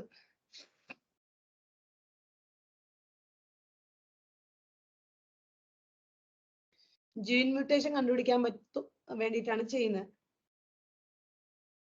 ജീൻ മ്യൂട്ടേഷൻ ഉണ്ടെങ്കിൽ എന്ത് പറ്റും എന്ന് ആലോചിച്ച് നോക്കുക.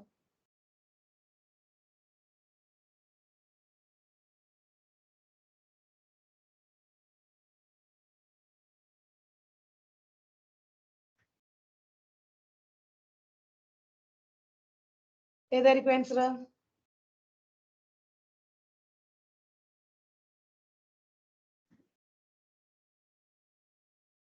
എന്തേ പാസ്സാണോ? എന്താ പറയുന്നത്? ഞാൻ പ്രോബ് എന്താണെന്ന് അറിയാലോ നമുക്ക്. Single standard DNA or RNA tagged to radioactive molecule, അതറിയാലോ. ഓക്കെ, കോംപ്ലിമെന്റാരിറ്റി ഉള്ള ഒരു സീക്വൻസ് അവിടെ ഉണ്ടെങ്കിൽ അത് പോയി ബൈൻഡ് ചെയ്യും. ശരിയല്ലേ? ജീനിന് മ്യൂട്ടേഷൻ വന്നു കഴിഞ്ഞാൽ ഈ നമ്മൾ കൊടുത്ത പ്രോബും നമുക്ക് നോക്കേണ്ട ജീന് തമ്മിൽ കോംപ്ലിമെന്റാരിറ്റി കാണില്ല. മ്യൂട്ടേഷൻ വന്നിട്ടുണ്ടെങ്കിൽ, സീക്വൻസ് ചേഞ്ച് ആയിട്ടുണ്ടെങ്കിൽ, അപ്പൊ പ്രോബ് പോയി ബൈൻഡ് ചെയ്യില്ല. പ്രോബ് പോയി ബൈൻഡ് ചെയ്തില്ല എന്നുണ്ടെങ്കിൽ ഓട്ടോ റേഡിയോഗ്രഫിയിൽ നമുക്ക് ഡിറ്റക്ട് ചെയ്യാൻ പറ്റുമോ?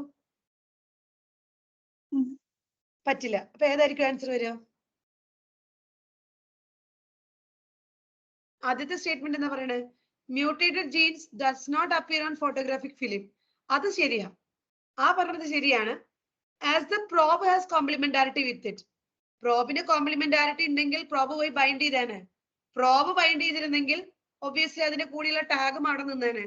അപ്പൊ അത് ശരിയാണോ? അല്ല. Mutated gene partially appears. No. Completely and clearly appears. അതും ശരിയല്ല.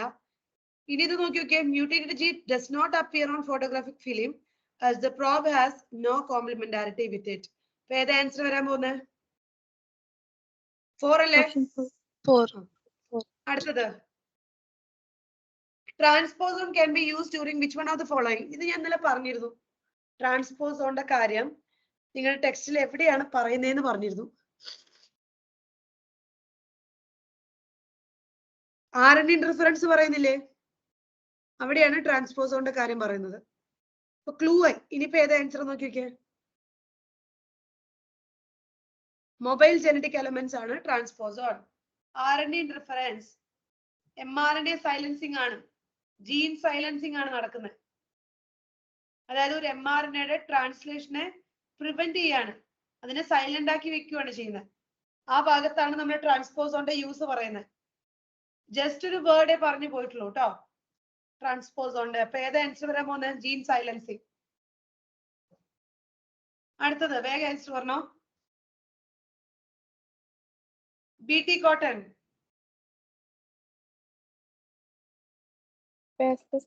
Sturiensis. ADA deficiency. See എത്ര പ്രാവശ്യം അവരാ ADA നോക്കിയ. ഏതാണ്? ജീൻ തെറാപ്പി അല്ലേ? RNA interference. Gene therapy. RNA interference.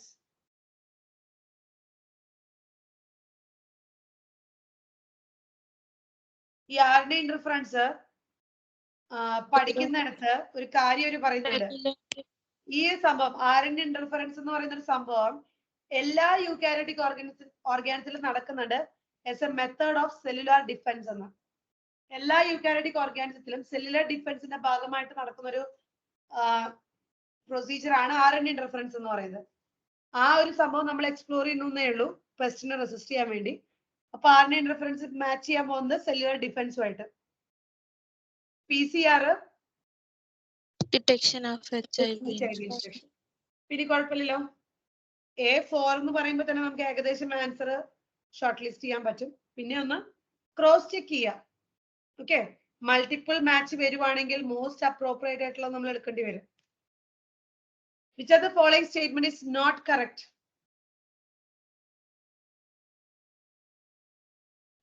Functional insulin has A-B chains linked together by hydrogen bonds. ശരിയാണോ? Mature ഇൻസുലിന് രണ്ട് polypeptide chain എയും ബിയും അവരെ കണക്ട് ചെയ്തിരിക്കുന്ന ബോണ്ട് ഏതാ? ഡൈസൾഫൈഡ് ആണ്. ഇത് റോങ് അല്ലേ? യെസ്. അപ്പൊ ഇത് റോങ് അല്ലേ? ബാക്കിയൊക്കെ ശരിയല്ലേ? ഇൻസുലിൻ, ജീൻ തെറാപ്പി എല്ലാം വളരെ ഇമ്പോർട്ടന്റ് ആണ് കേട്ടോ. ഈ ചാപ്റ്ററിൽ അവർക്ക് ഒന്നുമില്ല വിടാനായിട്ട്. BT cotton variety that was developed by the introduction of toxin gene of BT is resistant to BT. എന്തിനോട് റെസിസ്റ്റൻസ് കാണിക്കുന്നേ? Insect pest. What triggers the activation of protoxin to active BT toxin? Alkaline pH of the gut. The two polypeptide chains of human insulin are linked together by ഇതൊക്കെ previous year ആണ് കേട്ടോ. എത്ര പ്രാവശ്യം ചോദിച്ചാലും നോക്കിയാൽ മതി. Disulphide. അടുത്തത് which part of the tobacco plant is infected by Melanogyne rubosacea? ഏതാ? റൂട്ട്. കണ്ടോ, വളരെ നമ്മൾ വിട്ടുകളയുന്ന ടോപ്പിക് വരെ അവർക്ക് ചോദിക്കാം. നിങ്ങൾ എല്ലാം പഠിച്ചിട്ടുണ്ടാവും. ഇത് RNA ഇന്റർഫറൻസ് ആണെന്നും ഈ പറയുന്ന ഓർഗാനിസം ഒരു നെമറ്റോഡ് ആണെന്നും ടുബാക്കോ പ്ലാന്റിനെയാണ് ഇത് ഇൻഫെക്ട് ചെയ്യുന്നത് ഒക്കെ പഠിച്ചിട്ടുണ്ടാവും. അപ്പൊ അവർക്ക് ചോദിക്കാൻ കിട്ടിയത് എന്താ? ഇത് ഏത് ഭാഗത്തിനെ infect ചെയ്യണേന്ന്.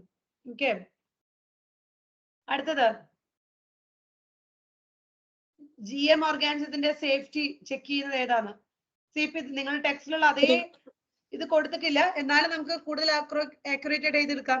Genetic engineering appraisal committee അല്ലേ? നിങ്ങൾ ടെക്സ്റ്റിൽ അപ്രൂവൽ കമ്മിറ്റിയാണ്, പക്ഷെ അങ്ങനെ ഇത് കൊടുത്തിട്ടില്ല. അപ്പൊ നമുക്ക് ഏതെടുക്കാം?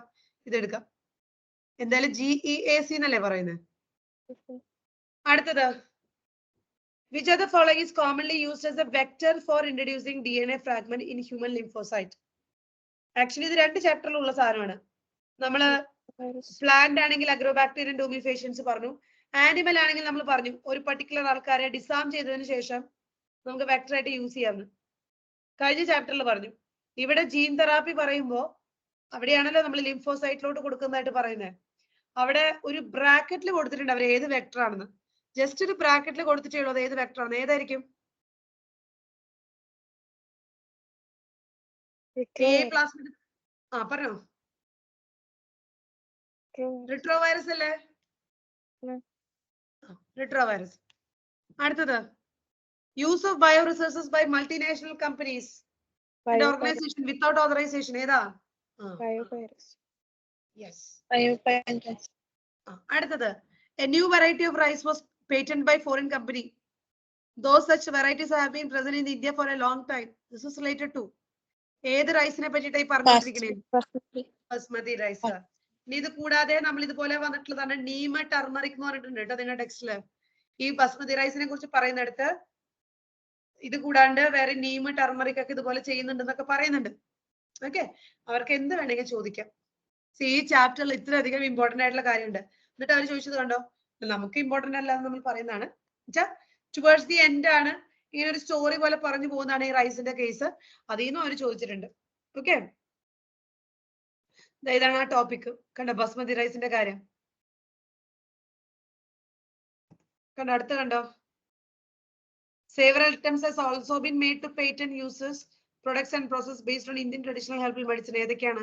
ടർമറിക്കും നീമും. ഓക്കെ, ടർമറിക് നീം അതൊക്കെ പറയുന്നുണ്ട്. So that's it. നല്ല വെയിറ്റേജ് ഉണ്ട്. 2 ചാപ്റ്റർ കേട്ടോ.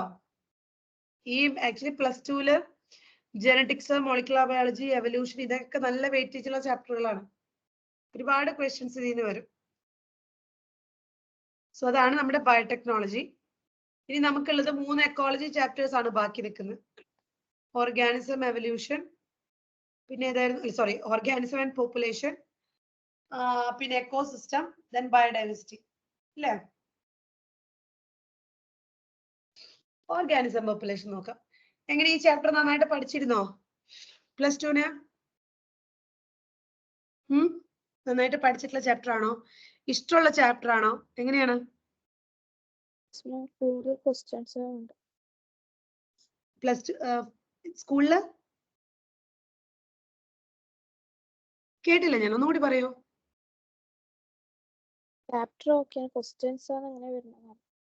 ആണോ? അത് ഡിസ്ക്രിപ്റ്റീവ് ആയിരുന്നില്ലേ? നീറ്റിന്റെ ക്വസ്റ്റ്യൻസ് ഒന്ന് നോക്കിയിരുന്നോ? ഇല്ല. നീറ്റിന്റെ ക്വസ്റ്റ്യൻസ് എളുപ്പമായിരിക്കും. ഓക്കെ, ഡിസ്ക്രിപ്റ്റീവ് ശരിയാണ്. നമ്മൾ ആക്ച്വലി ഈ ചാപ്റ്റർ പഠിക്കുമ്പോൾ നമ്മൾ സ്റ്റോറി പോലെ പഠിക്കും, നമുക്ക് എല്ലാം അറിയാമെന്ന് തോന്നും. പക്ഷെ എഴുതാൻ പറയുമ്പോൾ നമ്മൾ ചിലപ്പോൾ എവിടെയെങ്കിലും ഒക്കെ നിൽക്കും അല്ലെ? ഡിസ്ക്രിപ്റ്റീവ് എഴുതുമ്പോ അതല്ലേ പ്രശ്നം. നമുക്ക് അങ്ങനെ സ്റ്റോറി ഉണ്ടാക്കാൻ പറ്റില്ല ചിലപ്പോ. അതൊരു സ്റ്റോറി പോലെ നമ്മൾ പല കാര്യങ്ങളും പഠിച്ചു പോകുന്നതാണ്. പക്ഷെ നീറ്റിന് അങ്ങനത്തെ പ്രശ്നങ്ങൾ വരേണ്ടതല്ല. ഒന്നാമത്തെ കാര്യം അവർ NCERT തന്നെ ചോദിക്കുന്നത്. പിന്നെ നമുക്ക് കണ്ടുപരിചയം ഉണ്ടാവുമല്ലോ, കാണുമ്പോ തന്നെ ആൻസർ എടുക്കാൻ പറ്റും. ഓക്കെ, എക്കോസിസ്റ്റം എന്താ? എക്കോസിസ്റ്റം, എക്കോളജി ഇതൊക്കെ പറഞ്ഞ എന്താ? എക്കോസിസ്റ്റം, എക്കോളജി അതായത് ഒരു ഏരിയ, അവിടെ കുറെ ഓർഗാനിസംസ് അവരങ്ങോട്ടും ഇങ്ങോട്ടും ഇന്ററാക്ട് ചെയ്യുന്നു. ഇതെല്ലാം കൂടിയിട്ടല്ലേ നമ്മൾ എക്കോസിസ്റ്റം എന്ന് പറയുന്നത്. അതിനെ കുറിച്ചിട്ടുള്ള നമുക്ക് സ്റ്റഡി പറയുമ്പോൾ എക്കോളജി എന്നും പറയാം. ഓക്കെ, ഇപ്പൊ നമ്മൾ പറയാം നമ്മുടെ ഒരു ഓർഗാനിസം ലെവലിൽ നോക്കുവാണെങ്കിൽ നമ്മൾ പറയും cell, tissue, organ system, organism. ഇതാണ് നമ്മുടെ ഹൈറാർക്കി എന്ന് നമ്മൾ പറയും. ഇതേ സംഭവം നമ്മൾ എക്കോളജിയിലൊക്കെ എടുക്കുകയാണെങ്കിൽ ഒരു എക്കോസിസ്റ്റത്തിന്റെ ബേസിക് ആയിട്ട് നമുക്ക് ഓർഗാനിസം എന്ന് പറയാം. ഓരോരോ ഇൻഡിവിജ്വൽ ഓർഗാനിസംസ്, ഇങ്ങനെയുള്ള ഇൻഡിവിജ്വൽ ഓർഗാനിസംസ് ചേരുമ്പോൾ നമുക്കൊരു പോപ്പുലേഷനായി. അങ്ങനെ ഒരുപാട് പോപ്പുലേഷൻ ചേരുമ്പോൾ നമുക്കൊരു കമ്മ്യൂണിറ്റി എന്ന് പറയാം. അങ്ങനെ ഒരു കമ്മ്യൂണിറ്റികൾ ചേരുമ്പോൾ നമുക്ക് എന്തായി? അടുത്ത ലെവൽ ഓഫ് ഓർഗനൈസേഷനായി. അപ്പൊ നിങ്ങൾ ടെക്സ്റ്റ് പറയുന്നുണ്ട് ecology is basically concern with 4 levels of organisation: organism, population, community, bio. ഈ ചാപ്റ്ററിൽ നമ്മൾ പഠിക്കുന്ന പോപ്പുലേഷൻ ലെവല് അല്ലേ? ഇപ്പൊ ഞാൻ പുതിയ NCERT-യിലുള്ള ടോപ്പിക്സ് ആണ് പറയുന്നത് കേട്ടോ. പോപ്പുലേഷൻ എന്താണ്? പോപ്പുലേഷൻ എന്ന് കൊടുത്തിട്ടുണ്ട്. ഒരിക്കലും ഒരു ഇൻഡിവിജ്വൽ ഓർഗാനിസം ഇൻഡിപെൻഡന്റ് ആയിട്ടല്ല ജീവിക്കുന്നത്. ഡെഫിനറ്റ്ലി ബാക്കി ആൾക്കാരുമായിട്ട് ഒരു ഗ്രൂപ്പായിട്ട്, ഇപ്പൊ മനുഷ്യന്റെ കേസ് എടുത്താലും ഒരാൾ ഒറ്റയ്ക്ക് ഏതെങ്കിലും ഒരു മലയുടെ മുകളിൽ പോയി ജീവിക്കുകയാണോ ചെയ്യുന്നത്? അല്ല, എല്ലാവരും നമ്മൾ ഒരുമിച്ചാണ് ജീവിക്കുന്നത് അല്ലെ? സോ ഇൻഡിവിജ്വൽ ഓർഗാനിസംസ് ഒരു പെർട്ടിക്കുലർ സ്പീഷീസ് നോക്കുവാണെങ്കിൽ they live in groups in a well defined geographical area അവർ അങ്ങോട്ടും ഇങ്ങോട്ടും ഷെയറിങ് നടക്കുന്നുണ്ട്, കോമ്പറ്റീഷൻ നടക്കുന്നുണ്ട്, ഇന്റർബ്രീഡ് ചെയ്യുന്നുണ്ട്. ഇങ്ങനെയുള്ള ഒരു ഗ്രൂപ്പിനെയാണ് നമ്മൾ എന്ത് പറയുന്നത്? പോപ്പുലേഷൻ. ഓക്കെ. ഇനി പോപ്പുലേഷന്റെ ആട്രിബ്യൂട്ട്സ് എന്തൊക്കെയാണെന്ന് ചോദിക്കാറുണ്ട്. ഒരു പോപ്പുലേഷൻ എന്ന് പറയുമ്പോൾ നമ്മൾ അതിന് എന്തൊക്കെ ആട്രിബ്യൂട്ട്സ് ആണ് പറയുന്നത്? Birth rate, death rate, sex ratio. നമ്മളൊരു ഓർഗാനിസത്തിന് എടുത്ത് നോക്കുവാണെങ്കിൽ അതിനെ ഒന്നെങ്കിൽ ബർത്ത് എന്നോ ഡെത്ത് എന്നേ പറയുള്ളൂ. അതിനൊരിക്കലും റേറ്റ് പറയില്ല. ഒരാള് ജനിച്ചോ മരിച്ചോ, ആള് മെയിൽ ആണോ ഫീമെയിൽ ആണോ, ഇതേ സംഭവം ഒരു പോപ്പുലേഷനിലോട്ട് പറയുമ്പോൾ നമുക്ക് എന്താണ്? ബർത്ത് റേറ്റ്, ഒരു പെർട്ടിക്കുലർ ടൈമിൽ എത്ര പുതിയ ആൾക്കാർ ബോൺ ആയിട്ടുണ്ട്, ഒരു പെർട്ടിക്കുലർ ടൈമിൽ എത്ര പേര് ഡെഡ് ആയിട്ടുണ്ട്, അല്ലെങ്കിൽ ഒരു പെർട്ടിക്കുലർ പോപ്പുലേഷനിൽ എത്ര പെർസെന്റേജ് മെയിൽ ഉണ്ട്, എത്ര പെർസെന്റേജ് ഫീമെയിൽ ഉണ്ട്. അതാണ് സെക്സ് റേഷ്യോ എന്ന് പറയുന്നത്. ഇത്രയും കാര്യങ്ങളായിരിക്കും നമ്മൾ പോപ്പുലേഷൻ ആട്രിബ്യൂട്ട് എന്ന് പറയുന്നത്. Birth rate, death rate, sex ratio. Birth റേറ്റും ഡെത്ത് റേറ്റും കാണാനുള്ള ഒരു പ്രോബ്ലം പോലെ അവർക്ക് ചോദിക്കാം കേട്ടോ. അപ്പൊ എന്താണ് ബർത്ത് റേറ്റ് എന്ന് നോക്കാം. പെർ ക്യാപിറ്റ ബർത്ത്, അതായത് പെർ ഇത്ര പേരുണ്ടായിരുന്നു ഒറിജിനലി, ഇത്ര പേര് പുതുതായിട്ട് ജനിച്ചു, അതാണ് ബർത്ത് റേറ്റ്. അല്ലെങ്കിൽ ഇത്ര പേര് ഒറിജിനൽ ഉണ്ടായിരുന്നു, അതിൽ എത്ര പേര് ഡെഡ് ആയി, അതാണ് ഡെത്ത് റേറ്റ് എന്ന് പറയുന്നത്. ഫോർ എക്സാമ്പിൾ നോക്കുക, ബർത്ത് റേറ്റിന്റെ example. If in A pond there were 20 lotus plants. ഒരു പോണ്ടില് 20 ലോട്ടസ് പ്ലാന്റ്സ് ഉണ്ടായിരുന്നു. Through reproduction 8 new plants R added. പുതുതായിട്ട് എത്ര പേരെ ആഡ് ചെയ്തു? 8 പുതിയ പ്ലാന്റ് വന്നു. ഇപ്പൊ കറണ്ട് പോപ്പുലേഷൻ എത്രയാ? 28 ആണ്. ആദ്യം ഉണ്ടായിരുന്ന 20 പേരും പിന്നെ ആഡ് ചെയ്ത 8 പേരും. Calculate the birth rate. Birth rate പറയുമ്പോൾ എടുത്തിരിക്കുന്ന നോക്കിയൊക്കെ, ഇത്ര പേർക്ക് എത്ര പേര് ജനിച്ചു അതാണ് നോക്കുന്നത്. ഒറിജിനലി ഉണ്ടായിരുന്ന 20 പേരാണ്, എത്ര പേര് ജനിച്ചു? 8 പേര് ജനിച്ചു. അപ്പോൾ നമ്മൾ ബർത്ത് റേറ്റ് കാണുന്നത് എങ്ങനെയാ? 8/20 ആണ്.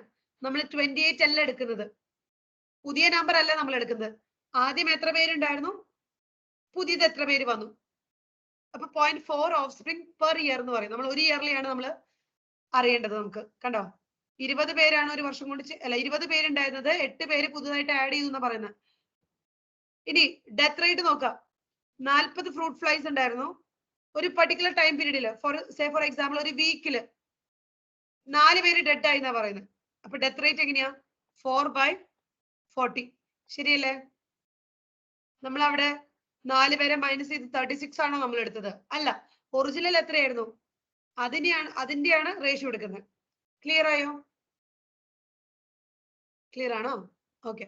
അടുത്തത് ഏജ് പിരമിഡ് എന്ന് പറയുന്ന ഒരു സംഭവം. ഏജ് പിരമിഡ്, ഒരു പോപ്പുലേഷൻ വലുതാവുകയാണോ ചെറുതാവുകയാണോ സ്റ്റേബിൾ ആയിട്ട് നിൽക്കുവാണോ, അതായത് ഇപ്പൊ നമുക്ക് കുറെ നിങ്ങളുടെ കയ്യിൽ കുറെ ഒരു ഓർഗാനിസം ഉണ്ടെന്ന് ചോദിക്കുക, ഏതെങ്കിലും ഒരു ഫിഷിന്റെ പോപ്പുലേഷൻ അതില് കൂടിക്കൊണ്ടിരിക്കുകയാണോ കുറഞ്ഞുകൊണ്ടിരിക്കുകയാണോ പോപ്പുലേഷന്റെ സൈസ്, അത് കണ്ടുപിടിക്കാനുള്ള ഒരു പിരമിഡാണ് ഏജ് പിരമിഡ് എന്ന് പറയും.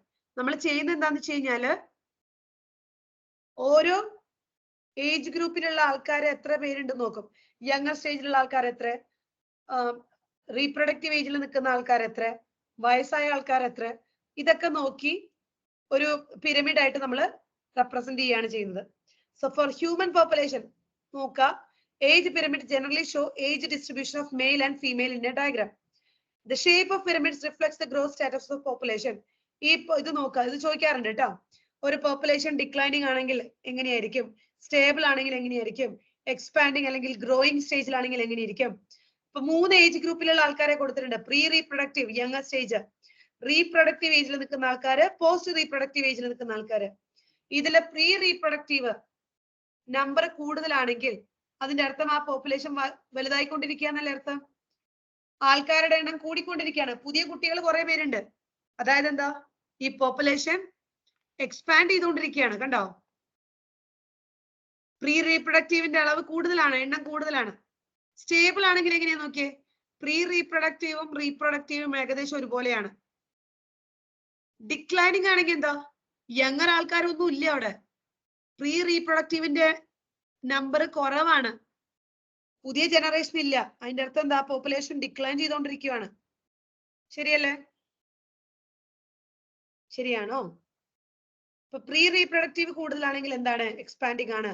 പ്രീ റീപ്രൊഡക്റ്റീവും റീപ്രൊഡക്റ്റീവും ഒരുപോലെയാണ്, കുട്ടികളും ഇപ്പൊ ഉള്ളവരും ഒക്കെ ഒരുപോലെയാണെങ്കിൽ ഓക്കെ സ്റ്റേബിൾ ആണെന്ന് പറയാം. എന്നാൽ പുതുതായിട്ട് കുട്ടികളൊന്നും ഉണ്ടാകുന്നില്ല, യങ്ങർ സ്റ്റേജിലുള്ള ആൾക്കാരില്ല, യങ്ങർ ജനറേഷൻ ഇല്ല എന്നുണ്ടെങ്കിൽ അതിന്റെ അർത്ഥം എന്താ? ഇത് കുറഞ്ഞുകൊണ്ടിരിക്കുകയാണ്, ഡിക്ലൈൻ കുറഞ്ഞുകൊണ്ടിരിക്കുകയാണ്. ശരിയല്ലേ? പോപ്പുലേഷൻ സൈസ് കുറഞ്ഞുകൊണ്ടിരിക്കുകയാണ്. അടുത്തത് പോപ്പുലേഷൻ സൈസ്. ഒരു പോപ്പുലേഷന്റെ സൈസ് നമുക്ക് എങ്ങനെ പറയാം? അല്ലെങ്കിൽ അതിനെ തന്നെയാണ് ടെക്നിക്കലി നമ്മൾ പറയുന്ന പോപ്പുലേഷന്റെ ഡെൻസിറ്റി. ഓക്കെ, ഏറ്റവും നല്ല മെത്തേഡ് എന്ന് പറയുന്നത് നമ്പർ നോക്കുക എന്നുള്ളതാണ്. Total number, the most appropriate measure of population density number ആണ്. അതായത് ഇപ്പൊ നിങ്ങളുടെ ക്ലാസ്സിൽ എടുത്ത് നോക്കുക, എത്ര കുട്ടികളുണ്ട് നിങ്ങളുടെ ക്ലാസ്സിൽ, പോപ്പുലേഷൻ സൈസ് എത്രയാന്ന് ചോദിച്ചു കഴിഞ്ഞാൽ നിങ്ങൾ എന്താ ചെയ്യാം? നമ്പർ എടുക്കും അല്ലേ? ഓക്കെ, ഇത്ര കുട്ടികളുണ്ട്, ഇതാണ് സൈസ്. ഇത് പോപ്പുലേഷന്റെ അടുത്തേക്ക് വരുമ്പോ എന്താ നമ്മൾ പറയാ? ഓക്കെ, ഇപ്പൊ ചില ഓർഗാൻസ് ഉണ്ട്. ഇപ്പൊ നിങ്ങളുടെ കയ്യില്, ഇപ്പൊ നിങ്ങളുടെ ഒരു സൂവിൽ ഇത്ര ടൈഗർ ഉണ്ട്, അപ്പൊ സൈസ് എത്രയാ? ഇത്ര ടൈഗർ ആണ്, ഇത്ര നമ്പർ ആണ് എന്ന് പറയും. മോസ്റ്റ് അപ്രോപ്രിയേറ്റ് ആയിട്ടുള്ള പോപ്പുലേഷൻ സൈസിനെ അല്ലെങ്കിൽ ഡെൻസിറ്റിനെ നമുക്ക് റെപ്രസെന്റ് ചെയ്യാവുന്ന നമ്പർ വെച്ചിട്ടാണ്. പക്ഷേ ചില സമയത്ത് നമ്പർ എടുക്കുക എന്ന് പറയുന്നത് പോസിബിൾ ആയിരിക്കില്ല, അല്ലെങ്കിൽ നമ്പർ എടുക്കുന്നത് സിഗ്നിഫിക്കന്റ് ആയിരിക്കില്ല. സിഗ്നിഫിക്കന്റ് എന്ന് പറഞ്ഞാൽ സ്യൂട്ടബിൾ ആയിരിക്കില്ല അവിടെ. അങ്ങനെയുള്ള സമയങ്ങളിൽ നമ്മൾ പോപ്പുലേഷൻ ഡെൻസിറ്റി വേറെ ഏതെങ്കിലും മെത്തേഡ് വെച്ച് പറയും. അതിന് എക്സാമ്പിൾ ആണ് ഇപ്പൊ നിങ്ങളുടെ ഒരു സ്ഥലത്ത്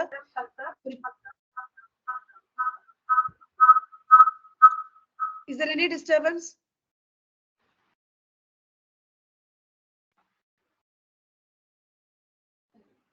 ഹലോ, കണ്ടിന്യൂ ചെയ്യട്ടെ? കേൾക്കുന്നുണ്ടല്ലോ അല്ലെ? പെട്ടെന്ന് എന്തോ ഒരു ഞാൻ പറയുമ്പോൾ എനിക്ക് കേൾക്കുന്ന പോലെ തോന്നി. ഓക്കെ അല്ലേ? ആ, ഫോർ എക്സാമ്പിൾ പറയുവാണ്, ഒരു സ്ഥലത്ത് 200 വീഡ് പ്ലാന്റ്സ് ഉണ്ട്. അതായത് ആവശ്യമില്ലാത്ത ഒരു 200 പ്ലാന്റ്സ് ഉണ്ട്. വീഡ്സ് ആണത്. വീഡ്സ് എന്താ നിങ്ങൾക്ക് അറിയാം. എന്നാൽ ഒരു വലിയ ഹ്യൂജ് ബനിയൻ ട്രീം ഉണ്ടെന്ന് വിചാരിക്കുക. പോപ്പുലേഷൻ സൈസ് നിങ്ങൾ നമ്പറിന്റെ ബേസിസിൽ എടുക്കുവാണെങ്കിൽ ഇവിടെ പോപ്പുലേഷൻ സൈസ് കൂടുതൽ ആർക്കാ പറയാ? ഈക്ക പറയുന്ന വീടിനല്ലേ പറയാ? കാരണം അത് 200 എണ്ണം ഉണ്ട്. ബനിയൻ ട്രീ നോക്കുവാണെങ്കിൽ ഒരെണ്ണേ ഉള്ളൂ. ഓക്കെ, ഇപ്പൊ പോപ്പുലേഷൻ സൈസ് നോക്കുമ്പോൾ നമ്മൾ പറയും കൂടുതൽ പോപ്പുലേഷൻ ഉള്ളത് ഈ പറയുന്ന പാർത്തീനിയത്തിനാണെന്ന് പറയും. പക്ഷേ ആ എക്കോസിസ്റ്റത്തില് കൂടുതൽ റോള് വരുന്നത് ആർക്കാ? ഈ ചെറിയ വീഡ് പ്ലാന്റിനാണോ അതോ നമ്മുടെ ഹ്യൂജ് ബനിയൻ ട്രീക്കാണോ? ഒരു എക്കോസിസ്റ്റത്തില് കൂടുതൽ ഫോട്ടോസിന്തസിസ് ചെയ്യുന്നതും കൂടുതൽ ബയോമാസ് പ്രൊഡ്യൂസ് ചെയ്യുന്നതും കൂടുതൽ പ്രൊഡക്ടിവിറ്റി ഉള്ളതും ആർക്കായിരിക്കും? ആർക്കായിരിക്കും? ബനിയൻ ട്രീക്ക് അല്ലേ? ഇപ്പൊ നമ്മൾ പോപ്പുലേഷൻ ഡെൻസിറ്റി നമ്പർ വെച്ച് പറയുമ്പോ ബനിയൻ ട്രീനെ നമ്മൾ അങ്ങോട്ട് ചെറുതായി കാണുന്ന പോലെയാവില്ലേ? അല്ലെ? അണ്ടർ എസ്റ്റിമേറ്റ് ചെയ്യുന്ന പോലെയല്ലേ അതിന്റെ റോള് കമ്മ്യൂണിറ്റിയില്? അപ്പൊ ചില സമയങ്ങളിൽ നമ്പർ എടുക്കുന്നൊക്കെ നടക്കുന്നുണ്ടെങ്കിലും നമ്പർ എടുക്കുന്നത് അവിടെ അത്ര സ്യൂട്ടബിൾ ആയിരിക്കില്ല. ഇപ്പൊ ഇവിടുത്തെ കേസിലാണെങ്കിൽ നമ്മൾ നമ്പർ നോക്കുവാണെങ്കിൽ നമ്മൾ ക്യാരറ്റ് ഗ്രാസിന് കൂടുതൽ ഇമ്പോർട്ടൻസ് കൊടുത്ത പോലെ ആ കമ്മ്യൂണിറ്റിയില്. ഓക്കെ, അപ്പൊ നമുക്ക് അവിടെ നല്ലത് എത്ര പെർസെന്റേജ് കവർ ഉണ്ട് അല്ലെങ്കിൽ ബയോമാസ് പ്രൊഡ്യൂസ് ചെയ്യുന്ന ആരാണ് കൂടുതൽ, അങ്ങനെ നോക്കുവാണ് സൈസിന് നല്ലത്. നമ്മൾ ഇപ്പൊ ഈ പഠിക്കുന്ന ടോപ്പിക് എന്താണെന്നറിയോ? പോപ്പുലേഷൻ സൈസ് എങ്ങനെയൊക്കെ നമുക്ക് റെപ്രസെന്റ് ചെയ്യാം, നമ്പർ വെച്ച് പറയാം. നമ്പർ വെച്ച് പറയുന്നതാണ് നല്ലത്. പക്ഷേ ചില സമയങ്ങളിൽ നമ്പർ എടുക്കുന്നത് അത്ര ആക്യുറേറ്റ് ആയിരിക്കില്ല, നമ്പർ എടുക്കാൻ പറ്റില്ല, അല്ലെങ്കിൽ നമ്പർ എടുക്കുന്നത് സ്യൂട്ടബിൾ ആയിരിക്കില്ല. ആ സമയത്ത് നമ്മൾ ബയോമാസോ അങ്ങനെയുള്ള കാര്യങ്ങളോ പോപ്പുലേഷൻ സൈസിനെ റെപ്രസെന്റ് ചെയ്യാൻ വേണ്ടി എടുക്കും. ഇനി അതും അല്ലെങ്കിൽ ചില സമയം ഇപ്പൊ ഒരു കുളത്തിൽ എത്ര മീൻ ഉണ്ടെന്ന് നിങ്ങളോട് ചോദിക്കുവാണ്. നിങ്ങൾക്ക് പോയി കുളത്തിൽ പോയിരുന്ന് മീനിനെ പിടിച്ച് എണ്ണിയെടുക്കാൻ പറ്റുമോ? ഇല്ലല്ലോ. ഒരു കുളത്തിൽ എത്ര ഫിഷ് ഉണ്ട്, അതിന്റെ പോപ്പുലേഷൻ സൈസ് എത്രയാണെന്ന് ചോദിച്ചു കഴിഞ്ഞാൽ ഉടനെ നോക്കി പോയി മീനിനെ പോയിരുന്ന് എണ്ണാൻ പറ്റുമോ? ഇല്ല. അപ്പൊ നമ്മൾ എന്ത് ചെയ്യും? കറക്റ്റ് ഡെൻസിറ്റി വേണ്ട, നമുക്കൊരു റിലേറ്റീവ് എമൗണ്ട് മതി, റിലേറ്റീവ് ഡെൻസിറ്റി മതി. അതായത് ആ കുളത്തിൽ അത്യാവശ്യം നല്ല രീതിയിൽ മീനുകൾ ഉണ്ടെങ്കിൽ നമുക്ക് ഒരു പ്രാവശ്യം പിടിക്കുമ്പോൾ എത്രത്തോളം മീനിനെ കിട്ടി നോക്കാം. അതായത് നിങ്ങൾ എത്ര പ്രാവശ്യം പിടിച്ചിട്ടും മീനൊന്നും കിട്ടുന്നില്ലെങ്കിൽ അവിടെ എണ്ണം കുറവാണെന്ന് അർത്ഥം. പക്ഷേ നമുക്ക് അത്യാവശ്യം നല്ല രീതിയിൽ for instance number of fish caught per trap അത് നല്ലതാണെങ്കിൽ ഇവിടെ അത്യാവശ്യം നല്ല രീതിയിലൊരു പോപ്പുലേഷൻ ഉണ്ടെന്ന് നമുക്ക് പറയാം. അല്ലാതെ എണ്ണി എടുക്കാനൊന്നും നമുക്ക് പറ്റില്ല. ആ സമയത്ത് നമുക്ക് റിലേറ്റീവ് ഡെൻസിറ്റി മതി. ഓക്കെ, ഇവിടെ ഇത്ര അധികം ഉണ്ട്, നമുക്ക് ഇത്ര കിട്ടുന്നുണ്ട്, അതിനർത്ഥം ഇവിടെ അത്യാവശ്യം നല്ല രീതിയിൽ പറയുന്ന മീനുകൾ ഉണ്ട് എന്ന് നമുക്കറിയാം. ഇനി ചില സമയത്ത് നമ്മൾ ഇൻഡയറക്ട്ലി നോക്കും. അതായത് ഒരു ടൈഗർ സെൻസസ് എടുക്കുന്നത്, നാഷണൽ പാർക്കിലോ ടൈഗർ റിസർവിലോ ടൈഗർ സെൻസസ് എടുക്കുന്നത് നമ്മൾ പോയി ടൈഗറിനെ പോയിരുന്ന് എണ്ണി എടുക്കുകയല്ല ചെയ്യാം. അതിന്റെ പഗ് മാർക്കോ ഫീക്കൽ പെലറ്റ്സോ നോക്കും. അത് വെച്ചിട്ടൊക്കെയാണ് നമ്മൾ എത്രത്തോളം ഉണ്ടെന്നൊക്കെ പഗ് മാർക്കൊക്കെ നോക്കിയിട്ട് നമുക്ക് അവിടെ എത്ര ടൈഗർ ഉണ്ടെന്നൊക്കെ ഏകദേശം ഒരു ഐഡിയ കിട്ടും. ഓക്കെ, അപ്പൊ പോപ്പുലേഷൻ ഡെൻസിറ്റി, പോപ്പുലേഷൻ സൈസിനെ റെപ്രസെന്റ് ചെയ്യാൻ നമുക്ക് പല മെത്തേഡുകൾ ഉണ്ട്. അതാണ് ഇവിടെ പറഞ്ഞത്. ഇനി പോപ്പുലേഷൻ ഗ്രോത്ത്, ഒരു പോപ്പുലേഷന്റെ സൈസ് എങ്ങനെയാണ് കൂടുക എന്നുള്ളത്. 4 കാര്യങ്ങളാണ് ഇതിനെ എഫക്ട് ചെയ്യുന്നത്. ഏതൊക്കെയാന്ന് നോക്കിയേ. Natality capital B, mortality capital D, immigration and emigration. ഇതിലെ പോപ്പുലേഷൻ ഡെൻസിറ്റി കൂടാൻ കാരണമായിട്ടുള്ളത് ഏതൊക്കെയാ? ഒരു പോപ്പുലേഷന്റെ സൈസ് കൂട്ടുന്ന ഫാക്ടേഴ്സ് ഏതൊക്കെയാണ് ചോദിക്കുന്നതാണ് കേട്ടോ. ഏതൊക്കെയാ നോക്കിയാ? പ്ലസ് സൈൻ കൊടുക്കുന്ന ആർക്കൊക്കെയാ? നേറ്റാലിറ്റിയും ഇമിഗ്രേഷനും. ഒരു പോപ്പുലേഷൻ സൈസ് കുറയ്ക്കുന്നത് എന്താ എപ്പോഴാ? Mortality ഉള്ളപ്പോഴും emigration ഉള്ളപ്പോഴും. നേറ്റാലിറ്റി എന്ന് പറഞ്ഞാൽ എന്താ? പുതിയതായിട്ട് എത്ര പേര് ജനിച്ചു. ഒബ്വിയസ്ലി ജനിക്കുമ്പോൾ പോപ്പുലേഷന്റെ ഡെൻസിറ്റി കൂടുക ചെയ്യാം. എത്ര പേര് ഇമിഗ്രേറ്റ് ചെയ്ത് വന്നു, അതായത് ഇതേ സ്പീഷീസിലുള്ള എത്ര പേര് വേറെ ഏതെങ്കിലും സ്ഥലത്തുനിന്ന് ഇവിടോട്ട് ഇമിഗ്രേറ്റ് ചെയ്തു, അപ്പോഴും പോപ്പുലേഷൻ ഡെൻസിറ്റി കൂടും. എന്നാൽ ഇവിടെയുള്ള കുറച്ച് പേര് ഡെഡ് ആയാലോ പോപ്പുലേഷൻ സൈസ് കുറയും. അതാണ് മോർട്ടാലിറ്റി, ഡെത്ത് ആണ്. അതാണ് ഡി എന്ന് കൊടുത്തിരിക്കുന്നത്. എമിഗ്രേഷൻ, ഇവിടുന്ന് പോയി, അതാണ് emigration. Number of birth during a given time period ആണ് എന്ത്? Natality. Mortality, number of death in a population during a given period. Immigration, number of individuals of the same species that have come into the habitat from elsewhere during the time period. Emigration, who left the habitat, ഇവിടുന്ന് പോയ ആൾക്കാർ. ഇതില് ഒരു equation കൊടുത്തിട്ടുണ്ട്. If n is the population density at time t, നമ്മൾ ആദ്യത്തെ population density n ആയിരുന്നു എന്നുണ്ടെങ്കിൽ ഇത്ര ടൈം പീരീഡ് കഴിയുമ്പോൾ, ഒരു വർഷം കഴിയുമ്പോഴോ അല്ലെങ്കിൽ ഇത്ര ഒരു വീക്ക് കഴിയുമ്പോഴോ എന്തെങ്കിലും ആവട്ടെ, ഇത് കഴിയുമ്പോൾ പോപ്പുലേഷൻ ഡെൻസിറ്റി എങ്ങനെ ചേഞ്ച് ആയെന്ന് ചോദിച്ചാൽ നമ്മൾ എങ്ങനെയാ പറയാ? ഒറിജിനൽ എത്രയായിരുന്നോ അതിനോടുകൂടി ഈ 4 ഫാക്ടേഴ്സിന്റെ കാര്യം നമ്മൾ പറയണം.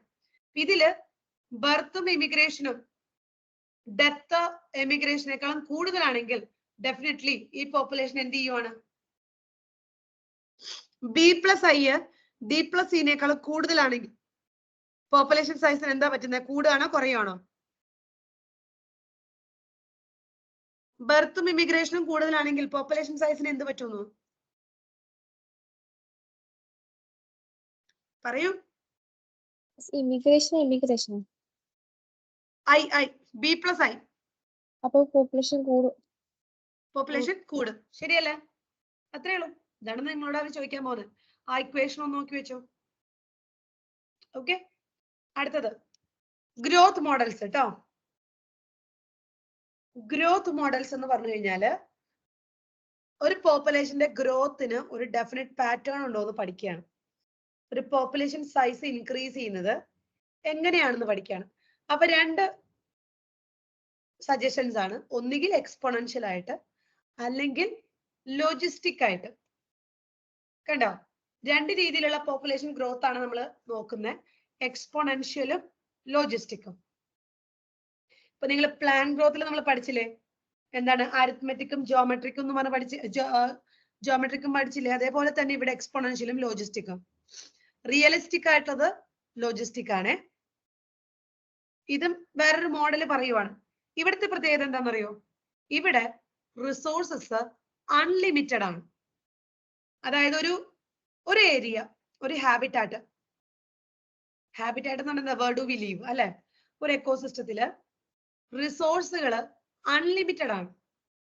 എത്ര പേർക്ക് വേണമെങ്കിൽ ഫുഡ് ഉണ്ട്, എത്ര പേർക്ക് വേണമെങ്കിൽ സ്പേസ് ഉണ്ട്. നത്തിങ് ഈസ് ലിമിറ്റഡ്, അൺലിമിറ്റഡ് ആണ്. അങ്ങനെയാണെങ്കിൽ ആ എക്കോസിസ്റ്റത്തിലുള്ള ഓരോ പോപ്പുലേഷനും മാക്സിമം വളരില്ലേ? എന്നാലും ചോദിക്കുക, എന്തെങ്കിലും കൺട്രോൾ ഉണ്ടായിരിക്കോ? എല്ലാവരും റീപ്രൊഡ്യൂസ് ചെയ്യും, എല്ലാവരും നല്ല രീതിയിൽ വളരും. പോപ്പുലേഷന്റെ സൈസ് അങ്ങനെ കൂടിക്കൊണ്ടേയിരിക്കും. ശരിയല്ലേ? ആരുമില്ല കൺട്രോൾ ചെയ്യാൻ. സ്പേസ് ഇല്ല, ഫുഡ് ഇല്ല, ഒന്നുമില്ല, എല്ലാം അൺലിമിറ്റഡ് ആണ്. ആർക്ക് വേണമെങ്കിൽ റീപ്രൊഡ്യൂസ് ചെയ്യാം, ആർക്ക് വേണമെങ്കിൽ ഗ്രോ ചെയ്യാം. അങ്ങനെയാണെങ്കിൽ പോപ്പുലേഷൻ ഗ്രോ ചെയ്യാൻ പോകുന്നത് എങ്ങനെയായിരിക്കും നോക്കിയേ? എക്സ്പോണൻഷ്യൽ അല്ലെങ്കിൽ geometrical ഫാഷനിലായിരിക്കും. If in a population size n ആണെന്ന് വിചാരിക്കുക സൈസ്. ബർത്ത് റേറ്റ്, അതായത് എത്ര പേര് ജനിച്ചു എന്നുള്ളത് ടോട്ടൽ നമ്പർ അല്ല, per capita. Okay. And death rate നോക്കുവാണെങ്കിൽ ഇൻക്രീസ് അല്ലെങ്കിൽ ചേഞ്ച് വരുന്നത് നമ്മൾ dn/dt നോക്കുക. Change in population size is equal to b minus d into n. അതിൽ b minus d birth rate minus death rate എന്നുള്ളത് r എന്ന് പറയാം. r is equal to intrinsic rate of natural increase. r എന്ന് പറയുന്നത് intrinsic rate of natural increase ആണ്, അല്ലെങ്കിൽ birth rate minus death rate ആണ്. Equation ഒക്കെ ചോദിച്ചിട്ടുണ്ട് കേട്ടോ. എക്സ്പോണൻഷ്യൽ ഗ്രോത്ത് നമ്മളൊരു ഗ്രാഫ് വരയ്ക്കുവാണെങ്കിൽ നമുക്കൊരു ജെ ഷേപ്ഡ് കർവ് കിട്ടും. ജെ ഷേപ്ഡ് കർവ് കിട്ടും. കാണിച്ചു തരാം. ജെ ഷേപ്ഡ് കർവ് കിട്ടും.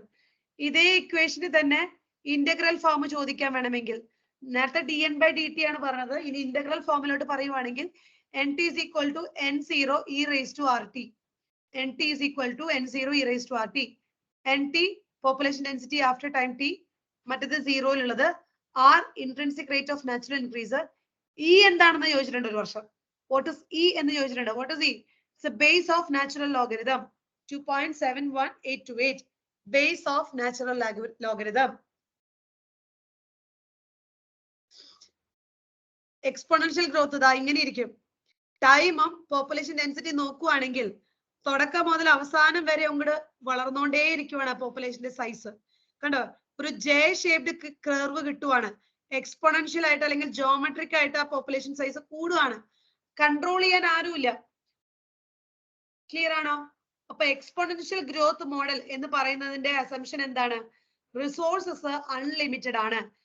സ്പേസ്, ന്യൂട്രിയന്റ് എല്ലാം ആവശ്യത്തിലധികം ഉണ്ട്. ആർക്ക് വേണമെങ്കിലും ഉപയോഗിക്കാം. അൺലിമിറ്റഡ് ആയിട്ട് ഗ്രോ ചെയ്യാം. പോപ്പുലേഷൻ ഡെൻസിറ്റി അങ്ങോട്ട് കൂടിക്കൊണ്ടേയിരിക്കും. അതിന്റെ ഇക്വേഷൻ എന്ന് പറയുന്നത് dn/dt is equal to rn ആണ്.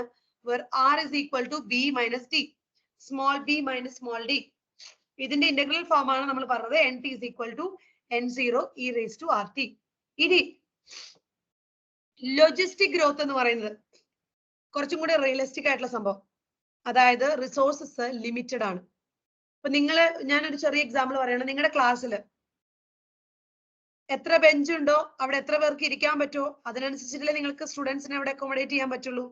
അല്ലാതെ ഒരു ക്ലാസ്സിൽ എത്ര കുട്ടികളെ വേണമെങ്കിൽ നമുക്ക് അക്കോമഡേറ്റ് ചെയ്യാൻ നമ്മൾ പറയോ? ഇല്ല.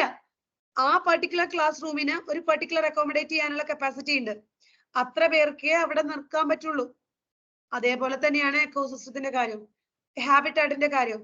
അവിടെ അവൈലബിൾ ആയിട്ടുള്ള ന്യൂട്രിയൻസ്, അവിടെ അവൈലബിൾ ആയിട്ടുള്ള സ്പേസിനൊക്കെ ഒരു കണക്കുണ്ട്, ഒരു ലിമിറ്റേഷൻ ഉണ്ട്. സോ എത്രത്തോളം ആൾക്കാരെ അവിടെ അക്കോമഡേറ്റ് ചെയ്യാൻ പറ്റും അത്രത്തോളം മാത്രമേ ആ പോപ്പുലേഷന് വലുതാകാൻ പറ്റുള്ളൂ. ഓക്കെ, അതാണ് ലോജിസ്റ്റിക് ഗ്രോത്ത് എന്ന് പറയുന്നത്. അതായത് റിസോഴ്സസ് ലിമിറ്റഡ് ആണ്. അങ്ങനെ തോന്നിയ പോലെ ആർക്ക് വേണമെങ്കിൽ റീപ്രൊഡ്യൂസ് ചെയ്യാനോ ഗ്രോ ചെയ്യാനോ ഒന്നും പറ്റില്ല. അവിടെ റിസോഴ്സസ് ലിമിറ്റഡ് ആണ്. ഒബ്വിയസ്ലി അവിടെ ഒരു കോമ്പറ്റീഷൻ വരും. സർവൈവലിന് പറ്റിയ ഫിറ്റസ്റ്റ് ആയിട്ടുള്ള ആൾക്കാർക്ക് മാത്രമേ അവിടെ സർവൈവ് ചെയ്യാൻ പറ്റുള്ളൂ. ക്ലിയർ ആയോ? ഇനി ഒരു എക്കോസിസ്റ്റത്തില് മാക്സിമം എത്രത്തോളം ആൾക്കാരെ നമുക്ക് അക്കോമഡേറ്റ് ചെയ്യാം അതിനെയാണ് ക്യാരിങ് കപ്പാസിറ്റി എന്ന് പറയുന്നത്. ക്യാരിങ് കപ്പാസിറ്റി ചോദിക്കാറുണ്ട്. നോക്കി നോക്കുക, അതിന്റെ ഗ്രാഫ് എങ്ങനെയാ കിട്ടുന്നത്? ഒരു സിഗ്മോയിഡ് കർവ് ആണ് കിട്ടുന്നത്. ആസ് യൂഷ്വൽ ആദ്യമായിട്ട് ഗ്രോത്ത് തുടങ്ങുമ്പോൾ പോപ്പുലേഷൻ സൈസ് കൂടുന്നത് ചെറിയ രീതിയിലാണ്. അതായത് പുതിയൊരാൾ ജനിച്ച് വളർന്നു വരുവാണ്. അപ്പൊ ലാഗ് ഫേസ് എന്ന് പറയാം. ലാഗ് ആണ് ആ സമയത്ത്. അതിനുശേഷം ഒരു എക്സ്പോണൻഷ്യൽ ഫേസ് നമുക്ക് കാണാൻ പറ്റും. റാപ്പിഡ് ആയിട്ട് ഒന്ന് ഇൻക്രീസ് ചെയ്യുന്നതായിട്ട് നമുക്ക് കാണാൻ പറ്റും. ഒബ്വിയസ്ലി ഇങ്ങനെ പോപ്പുലേഷൻ സൈസ് പെട്ടെന്ന് കൂടിയപ്പോ അവിടെ ഒരു കോമ്പറ്റീഷൻ വന്നു. കാരണം റിസോഴ്സുകൾ ലിമിറ്റഡ് ആണ്. ആവശ്യത്തിനനുസരിച്ചിട്ടുള്ള സ്പേസും ലൈറ്റും ന്യൂട്രിയൻസ് ഒക്കെ ഉള്ളു അവിടെ. അങ്ങനെ വരുമ്പോ ഗ്രോത്ത് ഒന്ന് കുറഞ്ഞു, ഒരു ഡീസലറേഷൻ വന്നു. അതിനുശേഷം വലിയ കാര്യമായിട്ട് ചേഞ്ച് ഇല്ലാണ്ട് പോവാണ്. എസിംപ്റ്റോട്ട് എന്ന് പറയും. എപ്പോഴാണ് അങ്ങനെ സ്റ്റേജ് വന്നത്? പോപ്പുലേഷൻ സൈസ് ക്യാരിങ് കപ്പാസിറ്റിയിൽ എത്തിയപ്പോ. പോപ്പുലേഷൻ സൈസ് ക്യാരിങ് കപ്പാസിറ്റി എത്തി. അതിന്റെ അർത്ഥം എന്താ? ആ ഹാബിറ്റാറ്റിന് അക്കോമഡേറ്റ് ചെയ്യാൻ പറ്റുന്ന കപ്പാസിറ്റിനെയാണ് ക്യാരിങ് കപ്പാസിറ്റി എന്ന് പറയുന്നത്. അവിടെ വരെ എത്തി. ഇനി അങ്ങോട്ട് വളരാൻ പറ്റില്ല. ഇനി ആ പോപ്പുലേഷന്റെ സൈസ് ഫർദർ ഇൻക്രീസ് ചെയ്യാൻ പറ്റില്ല. കാരണം they have reached the carrying capacity. അതായത് പോപ്പുലേഷൻ സൈസ് n എന്ന് പറയുന്നത് ക്യാരിയിങ് കപ്പാസിറ്റി എത്തിക്കഴിഞ്ഞു, മാക്സിമം ആയി, ഇനി ഫർദർ ഇൻക്രീസ് നടക്കില്ല. ക്ലിയർ ആണോ? ക്ലിയർ ആണോ? See, no population of any species in nature has its disposal unlimited resources to permit exponential growth. ഒരു പോപ്പുലേഷനും നമ്മൾ ഈ പറഞ്ഞ കണ്ടീഷൻ ഒന്നുമില്ല, അൺലിമിറ്റഡ് ആയിട്ടൊന്നും നമുക്ക് കിട്ടുമൊന്നുമില്ല ഒന്നും. ഓക്കെ, അൺലിമിറ്റഡ് അല്ലെങ്കിൽ ഒബ്വിയസ്ലി അവിടെ നിന്ന് നടക്കും, തല്ലുണ്ടാവും, കോമ്പറ്റീഷൻ നടക്കും. ഓക്കെ, കോമ്പറ്റീഷൻ നടന്നു കഴിഞ്ഞാൽ ആരായിരിക്കും ജയിക്കാൻ പോകുന്നത്? ഫിറ്റസ്റ്റ് ഇൻഡിവിജ്വൽ ആയിരിക്കും സർവൈവ് ചെയ്യുക. സർവൈവ് ചെയ്താൽ മാത്രം പോരാ, റീപ്രൊഡ്യൂസ് ചെയ്യണം, അവരുടെ ബാക്കി ജനറേഷൻ ഉണ്ടാക്കണം. ഓക്കെ, ഇനി ക്യാരിയിങ് കപ്പാസിറ്റി എന്താ? നേച്ചറിന്റെ ലിമിറ്റ് ആണ് ക്യാരിയിങ് കപ്പാസിറ്റി എന്ന് പറയുന്നത്. ഒരു പർട്ടിക്കുലർ സ്പീഷീസിന് ഒരു പർട്ടിക്കുലർ ഹാബിറ്റാറ്റിൽ എത്ര വരെ പോവാം, അതിനൊരു കണക്കുണ്ട്. In nature a given habitat has enough resources to support a maximum possible number. Maximum എത്ര പേര് അവിടെ നിൽക്കാം, beyond which no further growth is possible. അതിനെയാണ് ക്യാരിയിങ് കപ്പാസിറ്റി എന്ന് പറയുന്നത്. ഇതിന്റെ ഇക്വേഷൻ നോക്കാം. dn/dt is equal to rn into k minus n by k.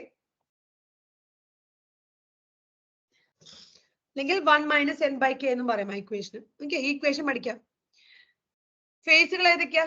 Lag, അത് കഴിഞ്ഞാൽ ഒരു ആക്സലറേഷൻ, പെട്ടെന്ന് അങ്ങോട്ട് കൂടുവാണ്, പിന്നെ കുറയുന്നു, ഡീസലറേഷൻ, പിന്നെ ചേഞ്ച് ഇല്ലാതെ നിൽക്കുന്നു. when the population density reaches carrying capacity. നമ്മളൊരു ഗ്രോത്ത് കർവ് വരയ്ക്കുവാണെങ്കിൽ സിഗ്മോയിഡ് കിട്ടും. ഇതിന് പറയുന്ന വേറെ പേരാണ് ഈ കൊടുത്തിരിക്കുന്നത് വെർഗൂസ് പേൾ ലോജിസ്റ്റിക് ഗ്രോത്ത് എന്ന് പറയും. കണ്ടോ, ഇതാണ്.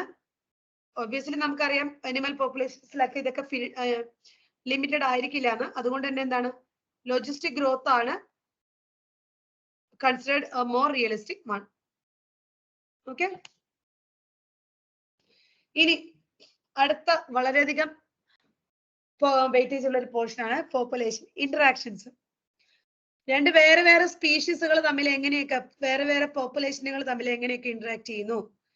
രണ്ട് സ്പീഷീസ് എയും ബിയും ഇവർ തമ്മിലുള്ള ഇന്ററാക്ഷൻ എങ്ങനെയൊക്കെ ആവാം? ഒന്നുകിൽ രണ്ടുപേർക്കും ബെനിഫിറ്റ് ഉള്ള രീതിയിലായിരിക്കാം, അതാണ് രണ്ട് പ്ലസ് സൈൻ കൊടുത്തിരിക്കുന്നത്. രണ്ടുപേർക്കും ബെനിഫിറ്റ് ആയിട്ടുള്ള ഒരു ഇന്ററാക്ഷൻ ആണ് ഏത്? മ്യൂച്വലിസം. ശരിയല്ലേ? രണ്ടുപേർക്കും ബെനിഫിറ്റ് തരുന്ന ഒരു ഇന്ററാക്ഷൻ ആണ് മ്യൂച്വലിസം. രണ്ടുപേർക്കും ഒരു ഗുണമില്ലാത്ത കാര്യമാണ് എന്ത്? കോമ്പറ്റീഷൻ. ശരിയല്ലേ? വെറുതെ തല്ലുകൂടിയിട്ട് രണ്ടുപേർക്കും ഒരു ഗുണം ഉണ്ടാവാൻ പോകുന്നില്ല. കോമ്പറ്റീഷൻ രണ്ടുപേർക്കും ഡെട്രിമെന്റൽ ആയിട്ട്, അല്ലെങ്കിൽ രണ്ടുപേരും ലോസ് ചെയ്യാൻ പോകുന്നത് എപ്പോഴാ? കോമ്പറ്റീഷൻ നടക്കുമ്പോഴാണ്. ഇനി ഒരാൾക്ക് നല്ല ബെനിഫിറ്റും മറ്റാൾക്ക് ഡെട്രിമെന്റലും ആയിട്ടുള്ള ഇന്ററാക്ഷൻ ആണ് ഏതൊക്കെ? പ്രിഡേഷനും പാരസിറ്റിസവും. നിങ്ങളോട് ചോദിക്കാൻ പോകുന്നത് ഇതിൽ ആർക്കാണ് ഗുണം, ആർക്കാണ് ലോസ്? പ്രിഡേഷനില് ഹു ഈസ് ഗെറ്റിംഗ് ബെനിഫിറ്റ്സ്? ആർക്കാ ബെനിഫിറ്റ് കിട്ടുന്നത്? പ്രിഡേറ്റർക്കല്ലേ? ഒരു പ്രിഡേറ്റർ ഒരു പ്രേനെ പിടിക്കുവാണ്, അപ്പൊ പ്രിഡേറ്റർക്ക് അവിടെ ബെനിഫിറ്റ് ആണ്, പ്രേക്ക് അത് ലോസ് അല്ലേ? പാരസിറ്റിസം, ഒരു പാരസൈറ്റ് ഹോസ്റ്റിനെ ഇരുത്തി കഷ്ടപ്പെടുത്തിക്കൊണ്ടിരിക്കുകയാണ്, പാരസൈറ്റിന് അവിടെ ബെനിഫിറ്റ് ആണ്, ഹോസ്റ്റിന് അവിടെ എന്താ? ഡെട്രിമെന്റൽ ആണ്. കമൻസാലിസം അത് വെറൈറ്റി ഇന്ററാക്ഷൻ. എന്താണ്? ഒരാൾക്ക് അവിടെ ബെനിഫിറ്റ് ആണ്, മറ്റാൾക്ക് അവിടെ ഒരു ഗുണവുമില്ല. നിങ്ങൾ കണ്ടിട്ടുണ്ടാവും പശുവിന്റെ അടുത്ത് കിളികൾ ഇരിക്കുന്നത്, പശു ഗ്രേസ് ചെയ്യുന്നിടത്ത്, കാറ്റിൽസ് ഗ്രേസ് ചെയ്യുന്നിടത്ത് ഒരു കിളി ഇരിക്കുന്നത് കണ്ടോ അല്ലെ? ആ കാറ്റിലിന് ആ കിളി അവിടെ ഇരിക്കുന്നോണ്ട് ഒരു ഗുണവുമില്ല, പക്ഷെ ബേർഡിന് അവിടെ ഗുണമുണ്ട്. എന്താ? ആ ഗ്രേസ് ചെയ്യുമ്പോ, കാറ്റില് ഗ്രേസ് ചെയ്യുമ്പോ ഈ പറയുന്ന ഒളിഞ്ഞിരിക്കുന്ന ചെറിയ ചെറിയ ഇൻസെക്ട്സിനെയൊക്കെ എന്ത് ചെയ്യും? എക്സ്പോസ് ചെയ്യും. അതൊക്കെ നമ്മുടെ ഈ പറയുന്ന കിളികൾക്ക് എടുക്കാൻ പറ്റും. ശരിയല്ലേ? എമൻസാലിസം അത് വേറെ വെറൈറ്റി. ഒരാൾക്ക് ഒരു ഗുണവുമില്ല, ഡെട്രിമെന്റൽ ആണ്, മറ്റാൾക്ക് ഒരു കുഴപ്പമില്ല. ക്ലിയർ ആണോ? ഒരാൾക്ക് ഡെട്രിമെന്റലും മറ്റാൾക്ക് ന്യൂട്രലും. അതാണ് എമൻസാലിസം. ഇനി ഇവിടുന്ന് സ്റ്റേറ്റ്മെന്റുകളൊക്കെ ഇഷ്ടംപോലെ ചോദിക്കാറുണ്ട് കേട്ടോ. സ്റ്റേറ്റ്മെന്റുകൾ നന്നായിട്ട് വായിച്ചു നോക്കുക. ഞാൻ എല്ലാ സ്റ്റേറ്റ്മെന്റുകളും ഇങ്ങോട്ടേക്ക് എടുത്തിട്ടില്ല, ചിലത് മാത്രമേ എടുത്തിട്ടുള്ളൂ. നിങ്ങൾ എല്ലാം വായിച്ചു നോക്കണം കേട്ടോ. NCERT-കാർ എന്താണെന്ന് ചോദിക്കാന്ന് അറിയില്ല. ഞാനിപ്പോ പ്രീവിയസിൽ ചോദിച്ചിട്ടുള്ള കുറച്ച് കാര്യങ്ങളൊക്കെയാണ് എടുത്തിരിക്കുന്നത്. പ്രിഡേഷന്റെ സിഗ്നിഫിക്കൻസ്, പ്രിഡേഷൻ കൊണ്ട് എന്തൊക്കെ ബെനിഫിറ്റ്സ് ഒരു എക്കോസിസ്റ്റത്തിന് ഉണ്ടെന്ന്. നിങ്ങൾ ട്രോഫിക് ലെവൽസ് പഠിച്ചിട്ടുണ്ടോ അല്ലെ? ഹൗ ദ അൾട്ടിമേറ്റ് എനർജീനെ ഫിക്സ് ചെയ്യാൻ പോകുന്നത് നമ്മുടെ പ്ലാന്റ്സ് ആണ്, പ്രൊഡ്യൂസേഴ്സ് ആണ്. ആ എനർജി ഒരാൾ വേറൊരാളെ പ്രിഡേറ്റ് ചെയ്യുമ്പോൾ അടുത്ത ട്രോഫിക് ലെവലിലോട്ട് എത്തും, അത് നെക്സ്റ്റ് ട്രോഫിക് ലെവലിലോട്ട് എത്തും, അങ്ങനെ എനർജി ട്രാൻസ്ഫർ ചെയ്തുകൊണ്ടിരിക്കും. സോ പ്രിഡേഷൻ എന്ന് പറയുന്നത് ഈ എനർജി ട്രാൻസ്ഫറിന് വളരെ ഇമ്പോർട്ടന്റ് ആയിട്ടുള്ള കാര്യമാണ്. ഹെർബിവോറിനെ കാർണിവോർ ഈറ്റ് ചെയ്യുമ്പോഴാണ് എനർജി ട്രാൻസ്ഫർ ചെയ്യുന്നത് അല്ലേ? ഒരു പ്രൊഡ്യൂസറിനെ ഒരു ഹെർബിവോർ കഴിക്കുമ്പോഴാണ് അങ്ങോട്ടേക്ക് എനർജി ട്രാൻസ്ഫർ ചെയ്യുന്നത്. So it act as a conduit for energy transfer across trophic levels. ഇനി പ്രിഡേറ്ററിനെ കൊണ്ട് വേറൊരു ഗുണമുണ്ട്, പ്രേ സ്പീഷീസിന്റെ പോപ്പുലേഷനെ കൺട്രോൾ ചെയ്യാൻ പറ്റും. സി, പ്രിഡേറ്ററിനെ കൊണ്ട് പ്രേ സ്പീഷീസിന്റെ പോപ്പുലേഷനെ കൺട്രോൾ ചെയ്യാൻ പറ്റും.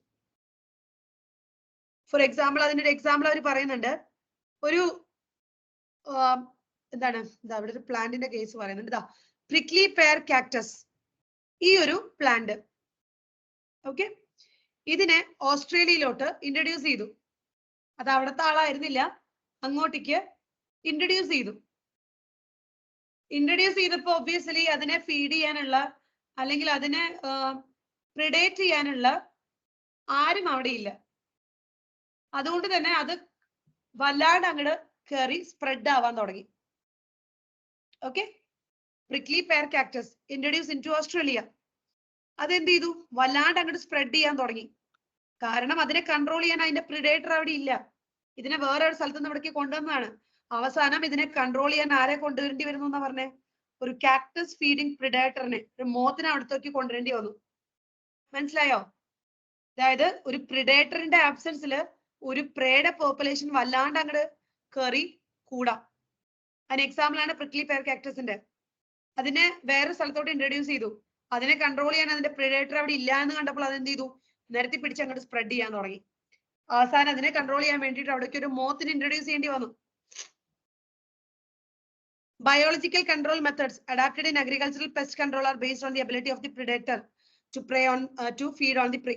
അതായത് നമ്മൾ അഗ്രികൾച്ചറിൽ യൂസ് ചെയ്യുന്ന ബയോപെസ്റ്റിസൈഡ്സ് ഒക്കെ ഇല്ലേ, ബയോളജിക്കൽ കൺട്രോൾ മെത്തേഡ്സ്, അതിന്റെ ബേസിസ് ഈ പ്രിഡേഷൻ പ്രേ ആണെന്നാണ് പറയുന്നത്. പ്രിഡേഷൻ ആണ് ഒരാള് വേറൊരാളെ ഇൻഹിബിറ്റ് ചെയ്യുന്നത്, കൺട്രോൾ ചെയ്യുന്നത്. ഓക്കെ, നിങ്ങളോട് വേണമെങ്കിൽ ചോദിക്കാം, നമ്മുടെ അഗ്രികൾച്ചറൽ പെസ്റ്റ് കൺട്രോളിൽ ബയോളജിക്കൽ കൺട്രോൾ മെത്തേഡ് യൂസ് ചെയ്യുന്നുണ്ട്, അതിന്റെ പ്രിൻസിപ്പിൾ എന്താണെന്ന് ചോദിക്കാം. എന്താണ്? the ability of the predator to regulate prey population. ഇനി പ്രിഡേറ്ററിനെ കൊണ്ടുള്ള വേറെ ഗുണമാണ്, ഒരു പ്രിഡേറ്ററിന് ഒന്നിൽ കൂടുതൽ പ്രേ പോപ്പുലേഷൻസ് ഉണ്ടായിരിക്കും. ശരിയല്ലേ?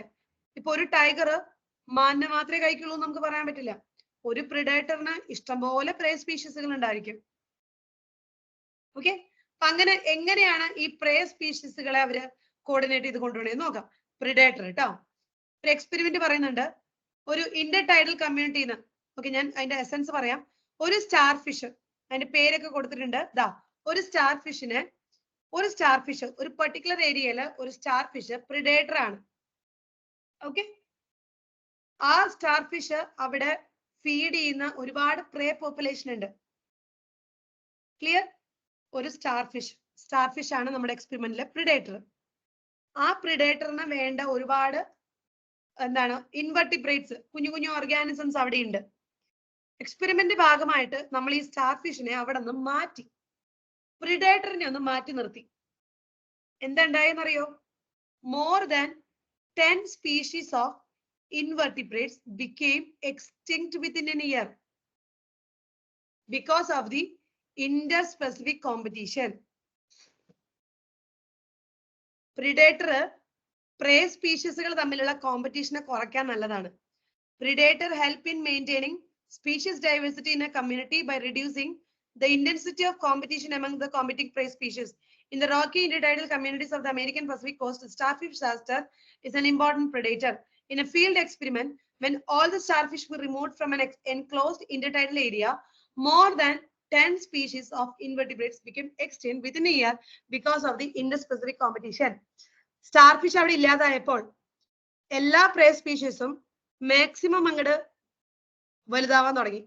വലുതാന്ന് പറഞ്ഞാൽ സൈസ് വലുതാവുമല്ല, പോപ്പുലേഷൻ സൈസ് കൂടാൻ തുടങ്ങി. ഒബ്വിയസ്ലി കോമ്പറ്റീഷൻ വന്നു, 10 പേര് അങ്ങനെ എക്സ്റ്റെൻഡ് ആയി. സ്റ്റാർ ഫിഷ് അവിടെ ഉണ്ടായിരുന്നു എന്നുണ്ടെങ്കിൽ ഈ 10 പേരെയും കൺട്രോൾ ചെയ്ത് 10 പേർക്കും അവിടെ ജീവിക്കാൻ പറ്റിയേനെ. സ്റ്റാർ ഫിഷ് ഇല്ലാണ്ട് വന്നു കഴിഞ്ഞപ്പോൾ എന്തുണ്ടായി? ഇവരങ്ങോട്ട് മാക്സിമം വളരാൻ തുടങ്ങി, അവർ തമ്മിലുള്ള കോമ്പറ്റീഷൻ കൂടി, കോമ്പറ്റീഷൻ വന്നപ്പോ ഒബിയസ്ലി എന്താവും, കുറച്ച് പേരൊക്കെ പോവും. ഫിറ്റ് ആയിട്ടുള്ള ആൾക്കാർ മാത്രമേ അവിടെ സർവൈവ് ചെയ്യുള്ളൂ. മനസ്സിലായോ? അടുത്തത്, ഇങ്ങനെ പ്രിഡേറ്ററിനെ മാത്രം നമുക്ക് അങ്ങനെ എപ്പോഴും പൊക്കിക്കൊണ്ടിരിക്കാൻ പറ്റില്ല. നമുക്ക് പ്രേയുടെ കാര്യം ചിന്തിച്ചു നോക്കാൻ. ഈ പ്രിഡേറ്ററിന് ഇങ്ങനെ കണ്ടമാനം പ്രേനെ പിടിച്ച് കഴിച്ചു കഴിഞ്ഞാൽ കുറെ കഴിയുമ്പോൾ പ്രേ അങ്ങനെയും എക്സ്റ്റിങ്ക്റ്റ് ആവാം. അപ്പൊ എല്ലാത്തിനും ഒരു കണക്ട് ഉണ്ട്, ഓക്കെ, ലിമിറ്റേഷൻ ഉണ്ട്. ഇനി പ്രിഡേറ്ററിൽ നിന്ന് ഒഴിവാകാൻ വേണ്ടി, പ്രിഡേറ്ററിൽ നിന്ന് രക്ഷപ്പെടാൻ വേണ്ടി പ്രേ സ്പീഷീസ് കാണിക്കുന്ന കുറച്ച് മാനറിസംസ് ഉണ്ട്. ഒന്നാണ് കാമഫ്ലേജ് ചെയ്യാന്നുള്ളത്. ചില ഇൻസെക്റ്റും ഫ്രോഗും ഒക്കെ എന്താണ്, കളർ ചേഞ്ച് ചെയ്ത് കണ്ടുപിടിക്കാതിരിക്കാൻ വേണ്ടി ഒളിച്ചിരിക്കും, അല്ലെ? ഇനി ചില ആൾക്കാർ പോയിസണസ് ആയിട്ടുള്ള എന്തെങ്കിലും പ്രൊഡ്യൂസ് ചെയ്യും പ്രിഡേറ്ററിൽ നിന്ന് രക്ഷപ്പെടാൻ വേണ്ടിയിട്ട്. അതിന് എക്സാമ്പിൾ ആണ് monarch butterfly. That is highly distasteful to its predator, a bird. ഒരു ബട്ടർഫ്ലൈ, ഒരു ബേർഡ്. ഈ ബട്ടർഫ്ലൈ എന്താണ്, ഡിസ്റ്റേസ്റ്റ്ഫുൾ ആണെന്നാണ് പറയുന്നത്. അതിന് കാരണം ഈ ബട്ടർഫ്ലൈയുടെ ബോഡിയിൽ ഒരു കെമിക്കൽ ഉണ്ട്. അതായത് ആ പ്രിഡേറ്ററിൽ നിന്ന് രക്ഷപ്പെടാൻ വേണ്ടി ആ ബട്ടർഫ്ലൈക്ക് കിട്ടിയിരിക്കുന്ന ഒരു അഡാപ്റ്റേഷൻ ആണ് ആ ഒരു കെമിക്കലിന്റെ പ്രസൻസ്. ഇനി വളരെ ഇൻട്രസ്റ്റിംഗ് ആയിട്ടുള്ള ഒരു കാര്യം എന്ന് പറയുന്നത്, ഈ ബട്ടർഫ്ലൈക്ക് ഈ കെമിക്കൽ എവിടെ നിന്ന് കിട്ടുന്നു എന്നുള്ളത്. ഇത് എവിടെ നിന്ന് കിട്ടുന്നത്? അത് കാറ്റർപില്ലർ സ്റ്റേജില് ഒരു പോയിസണസ് വീഡിൽ ഫീഡ് ചെയ്യുന്നുണ്ട്. ഒരു പോയിസണസ് ആയിട്ടുള്ള ഒരു വീഡ് അതിന്മേ ഫീഡ് ചെയ്യുന്നുണ്ട് ഇത് കാറ്റർപില്ലർ സ്റ്റേജില്. അങ്ങനെയാണ് ഇതിന്റെ ബോഡിയിലോട്ട് ആ കെമിക്കൽ കിട്ടുന്നത്. ആ കെമിക്കലിന്റെ പ്രസൻസ് ഉള്ളതുകൊണ്ട് ഇതിന് വലിയ അൺപ്ലസന്റ് ആയതുകൊണ്ടും ആ ബേർഡ് അല്ലെങ്കിൽ ആ പ്രിഡേറ്റർ ഇതിനെ അവോയ്ഡ് ചെയ്യും. ഓക്കെ, അടുത്തത് പ്ലാന്റിന്റെ കേസുമാണ് വലിയ പ്രശ്നം. കാരണം ആനിമൽസ് ആണെങ്കിൽ എവിടേക്കെങ്കിലും എണീറ്റ് ഓടുകയും ചെയ്യാം. പ്ലാന്റ് ആണെങ്കിലോ എവിടേക്ക് ഓടാനും പറ്റില്ല. അപ്പൊ അവർക്ക് വലിയ പ്രശ്നമാണ് ഈ പ്രിഡേറ്റേഴ്സിനെ കൊണ്ട്. അപ്പൊ അവര് വളരെ ഇൻട്രസ്റ്റിംഗ് ആയിട്ടുള്ള എന്തെങ്കിലും മോർഫോളജിക്കൽ ഡിഫൻസ് ഒക്കെ കാണിക്കും. അതിന് എക്സാമ്പിൾ ആണ് ഈ മുള്ളുകൾ കാണുന്നത്, തോൺസ്. അക്കേഷ്യ, കാക്ടസ് പോലെയുള്ള ചെടികളിൽ തോൺസ് കാണുന്നത് എന്തിനു വേണ്ടിയിട്ടാ? പ്രിഡേറ്ററിനെ ഒഴിവാക്കാൻ വേണ്ടിയിട്ടാണ്. ഇനി ചില പ്ലാന്റ്സ് എന്ത് ചെയ്യും, കെമിക്കൽസ് പ്രൊഡ്യൂസ് ചെയ്യും. അപ്പൊ അത് കഴിക്കുന്ന ഹെർബിവോർ സിക്ക് ആവുകയോ അല്ലെങ്കിൽ ഡൈജഷൻ പ്രോബ്ലം വരുമോ, അങ്ങനെ എന്തെങ്കിലുമൊക്കെ വരും. ഈവൻ അതിനെ കില്ല് ചെയ്യാൻ തന്നെ കാപ്പബിൾ ആയിട്ടുള്ള കെമിക്കൽസ് പ്രൊഡ്യൂസ് ചെയ്യും. അതിന് എക്സാമ്പിൾ പറയുന്നുണ്ട് കാലോട്രോപ്പിസ് എന്ന് പറയുന്ന പ്ലാന്റ്. അതിന്റെ അടുത്തേക്ക് ഗ്രേസിങ്ങിനൊന്നും ആരും ചെല്ലില്ല എന്ന് പറയുന്നത്, കാരണം അതിന്റെ ബോഡിയിൽ കെമിക്കൽസ് ഉണ്ട്. അതുകൊണ്ട് അത്രയും കാര്യങ്ങളാണ് പ്രിഡേഷന്റെ കാര്യങ്ങൾ പറയുന്നത്. പ്രിഡേഷൻ എന്തിനൊക്കെ നല്ലതാണ്? എനർജി കൺഡ്യൂട്ട്, പ്രേ പോപ്പുലേഷനെ കൺട്രോൾ ചെയ്യാൻ വേണ്ടി, സ്പീഷീസ് ഡൈവേഴ്സിറ്റി മെയിൻറ്റെയിൻ ചെയ്യാൻ വേണ്ടിയിട്ട് ഇതൊക്കെ പ്രിഡേഷൻ നല്ലതാണ്. ഇനി പ്രിഡേറ്ററിൽ നിന്നും രക്ഷപ്പെടാൻ വേണ്ടി കാമോഫ്ലേജ് ചെയ്യാം, മോർഫോളജിക്കൽ അഡാപ്റ്റേഷൻസ് കാണിക്കാം, കെമിക്കൽസ് പ്രൊഡ്യൂസ് ചെയ്യാം. So somehow they will try to avoid the predator. ഇനി അടുത്ത ഇന്ററാക്ഷൻ ആണ് കോമ്പറ്റീഷൻ. രണ്ടു പേർക്കും നെഗറ്റീവ് ഇഫക്റ്റ് വരുന്നതാണ് കോമ്പറ്റീഷൻ. ഒബിയസ്ലി റിസോഴ്സസ് ലിമിറ്റഡ് ആകുമ്പോൾ നമ്മൾ വിചാരിക്കുന്ന കാര്യമാണ്, റിസോഴ്സസ് ലിമിറ്റഡ് ആണെങ്കിൽ ന്യൂട്രിയൻസ് വേണ്ട രീതിയിലില്ല, സ്പേസ് ഇല്ല, അങ്ങനത്തെ കേസുകൾ വരുമ്പോൾ രണ്ടുപേര് തമ്മിൽ കോമ്പറ്റീഷൻ നടക്കുകയും ഇതില് ഫിറ്റ് ആയിട്ടുള്ള ആൾക്കാർ സർവൈവ് ചെയ്യും, മറ്റാളെ എക്സ്റ്റിങ്ക്ട് ചെയ്യും. ഇതാണ് നമ്മുടെ ഒരു ബേസിക് ഐഡിയ എന്ന് പറയുന്നത്. അപ്പൊ ഇതിൽ പറയുന്നത് എന്താണെന്ന് വെച്ച് കഴിഞ്ഞാൽ, ശരിക്കും പറഞ്ഞാൽ എക്കോസിസ്റ്റത്തില് റിസോഴ്സസ് ലിമിറ്റഡ് ആകുമ്പോൾ മാത്രമല്ല കോമ്പറ്റീഷൻ നടക്കുന്നതെന്ന്, അല്ലെങ്കിലും കോമ്പറ്റീഷൻ നടക്കാം. ഒരാള് സുപ്പീരിയർ ആണെങ്കിൽ മറ്റാള് ഇത്തിരി ഇൻഫീരിയർ ആണെങ്കിൽ ഒബിയസ്ലി ആ ഇൻഫീരിയർ ആയിട്ടുള്ള ആളെ കാര്യമായിട്ട് അത് ബാധിക്കും.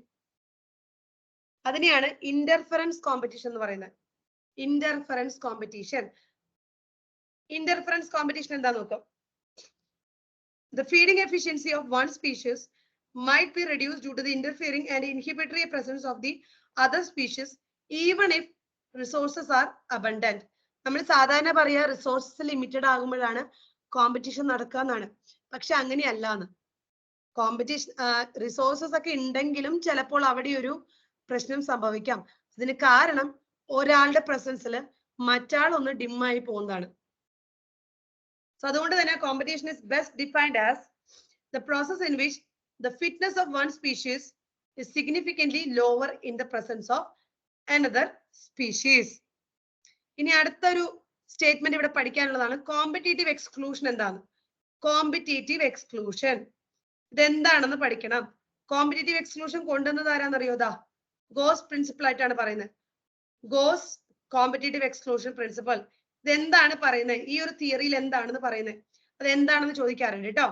When Two closely related species competing for the same resource cannot coexist indefinitely, and the competitively inferior one will be eliminated eventually. എന്താണ് ഗോസിന്റെ കോമ്പറ്റേറ്റീവ് എക്സ്ക്ലൂഷൻ പ്രിൻസിപ്പിൾ പറയുന്നത്? രണ്ടുപേര് തമ്മിൽ ഒരേ റിസോഴ്സസിന് വേണ്ടി തല്ലുകൂടുകയാണ്. അങ്ങനെയാണെങ്കിൽ അവർക്ക് ഒരുമിച്ച് മുന്നോട്ട് പോകാൻ പറ്റില്ല എന്ന്. കുറെ കാലം അങ്ങനെ ഒരുമിച്ച് പോകാൻ പറ്റില്ല. ഒബ്വിയസ്ലി ഒരാൾ അവിടെ എലിമിനേറ്റഡ് ആവും. കോമ്പറ്റേറ്റീവ്ലി ഇൻഫീരിയർ ആയിട്ടുള്ള ആളാണ് എലിമിനേറ്റഡ് ആവാൻ പോകുന്നത്. ഇതാണ് ഗോസിന്റെ എക്സ്ക്ലൂഷൻ പ്രിൻസിപ്പിൾ എന്ന് പറയുന്നത്. പക്ഷേ ഇതിന് എഗൻസ്റ്റ് പറയുന്ന വേറൊരു തിയറി ഉണ്ട്. അതായത് ഇങ്ങനെയൊക്കെ നടക്കുന്നുണ്ടാവും, ശരിയാണ്, പക്ഷെ എല്ലായ്പ്പോഴും ഇങ്ങനെ ആയിരിക്കില്ല എന്ന്. ഓർഗാനിസംസ് ഒരുമിച്ച് ജീവിക്കാനുള്ള എന്തെങ്കിലും ഒരു മെത്തേഡ് കണ്ടുപിടിക്കുന്നു. അതായത് രണ്ടുപേര് ഒരേ റിസോഴ്സ്, ഇവര് തമ്മിൽ കോമ്പറ്റീഷൻ നടക്കുവാണ്. ഇവരെന്തായാലും കുറെ കാലം ഇങ്ങനെ മുന്നോട്ട് പോവില്ല. ഒരാൾ എന്തായാലും എലിമിനേറ്റ് ചെയ്യും. ഇതാണ് ഗോസിന്റെ പ്രിൻസിപ്പിൾ, എക്സ്ക്ലൂഷൻ പ്രിൻസിപ്പിൾ. പക്ഷെ എല്ലായ്പ്പോഴും അങ്ങനെ സംഭവിക്കില്ല എന്നാണ് പറയുന്നത്. അവരൊരു അഡ്ജസ്റ്റ്മെന്റ് വേണമെങ്കിൽ പോകാമെന്ന്. ആ അഡ്ജസ്റ്റ്മെന്റ് എന്ന് ഉദ്ദേശിക്കുന്നത് റിസോഴ്സ് പാർട്ടീഷനിങ്. കണ്ടോ, ഒരു റിസോഴ്സിന് വേണ്ടിയിട്ടല്ലേ ഇവർ തല്ലുകൂടുന്നത്? അവർ ഷെയർ ചെയ്ത് ജീവിക്കാമെന്ന്. അതായത് എല്ലായ്പ്പോഴും ഒരു എക്കോസിസ്റ്റത്തിൽ നിന്ന് ഒരാളെ എലിമിനേറ്റഡ് ആയി പോകണമെന്ന് നിർബന്ധമില്ല. അവർക്ക് റിസോഴ്സിനെ പാർട്ടീഷൻ ചെയ്ത് ജീവിക്കാം. അതിന് എക്സാമ്പിൾ പറയുന്നുണ്ട്, മാക് ആർത്തറിന്റെ കാര്യം പറയുന്നുണ്ട്. എന്താണ്? They avoid competition by choosing, for instance, different times for feeding or different foraging patterns. Example പറയണം, Mac ആർത്തറിന്റെ case. There were 5 closely related species of warblers. ഒരു കിളി. Okay, 5 closely related species ആണ്. ഒരു same ട്രീയിലാണ് അവർ ജീവിക്കുന്നത്. അവര് കോമ്പറ്റീഷനെ അവോയ്ഡ് ചെയ്തു. എങ്ങനെയാ? Behavioural differences and in their foraging activities. അവർ ഒരു ട്രീയില് 5 പേര് ഒരേ റിസോഴ്സ് ഒക്കെ തന്നെയാണ് അവർക്ക് വേണ്ടത്. പക്ഷെ അവര് കോമ്പറ്റീഷൻ അവോയ്ഡ് ചെയ്ത് അവർ ഒരുമിച്ച് എക്സിസ്റ്റ് ചെയ്യാൻ നോക്കി. എങ്ങനെയാണ്? അവരുടെ ഫീഡിങ് പാറ്റേൺ ഒക്കെ മാറ്റി. ഒരേ സാധനം വേണമെന്നുണ്ടെങ്കിലും അവരുടെ ബിഹേവിയറൽ ചേഞ്ചസ് വന്ന് അവരെന്ത് ചെയ്തു? കോമ്പറ്റീഷൻ അവോയ്ഡ് ചെയ്തു. അവർ അഡ്ജസ്റ്റ് ചെയ്ത് ജീവിച്ചു. ക്ലിയർ ആണോ? അടുത്തത് ഇനി ഇതിൽ വേറെ പഠിക്കാനുള്ള ഒരു സംഭവമാണ് കോമ്പറ്റേറ്റീവ് റിലീസ് എന്ന് പറയുന്ന സ്റ്റേറ്റ്മെന്റ്. കോമ്പറ്റേറ്റീവ് റിലീസ് ഇതാ. അതായത് എഗെയിൻ രണ്ടുപേര്, ഒരാൾ സുപ്പീരിയറും ഒരാൾ ഇൻഫീരിയർ. സുപ്പീരിയറിന്റെ പ്രസൻസ് ഉണ്ടെങ്കിൽ ഇൻഫീരിയർ ആയിട്ടുള്ള ആൾക്ക് വല്ലാണ്ട് അങ്ങോട്ട് സ്പ്രെഡ് ആകാൻ പറ്റില്ല. ഒബിയസ്ലി അവരങ്ങോട്ട് ഒതുങ്ങി കൂടി പോകും.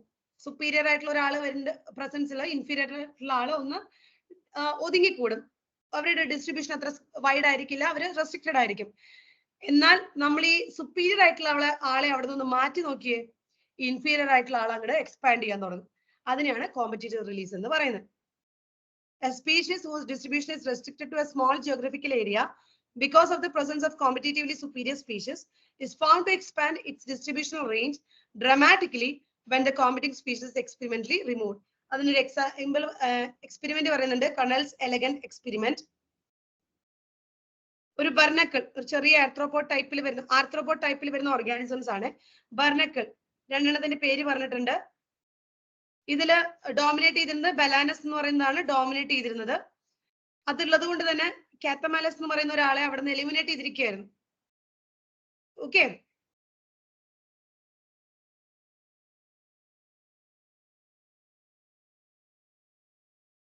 ഇനി അടുത്ത സ്റ്റേറ്റ്മെന്റ് കൂടി നോക്കാം.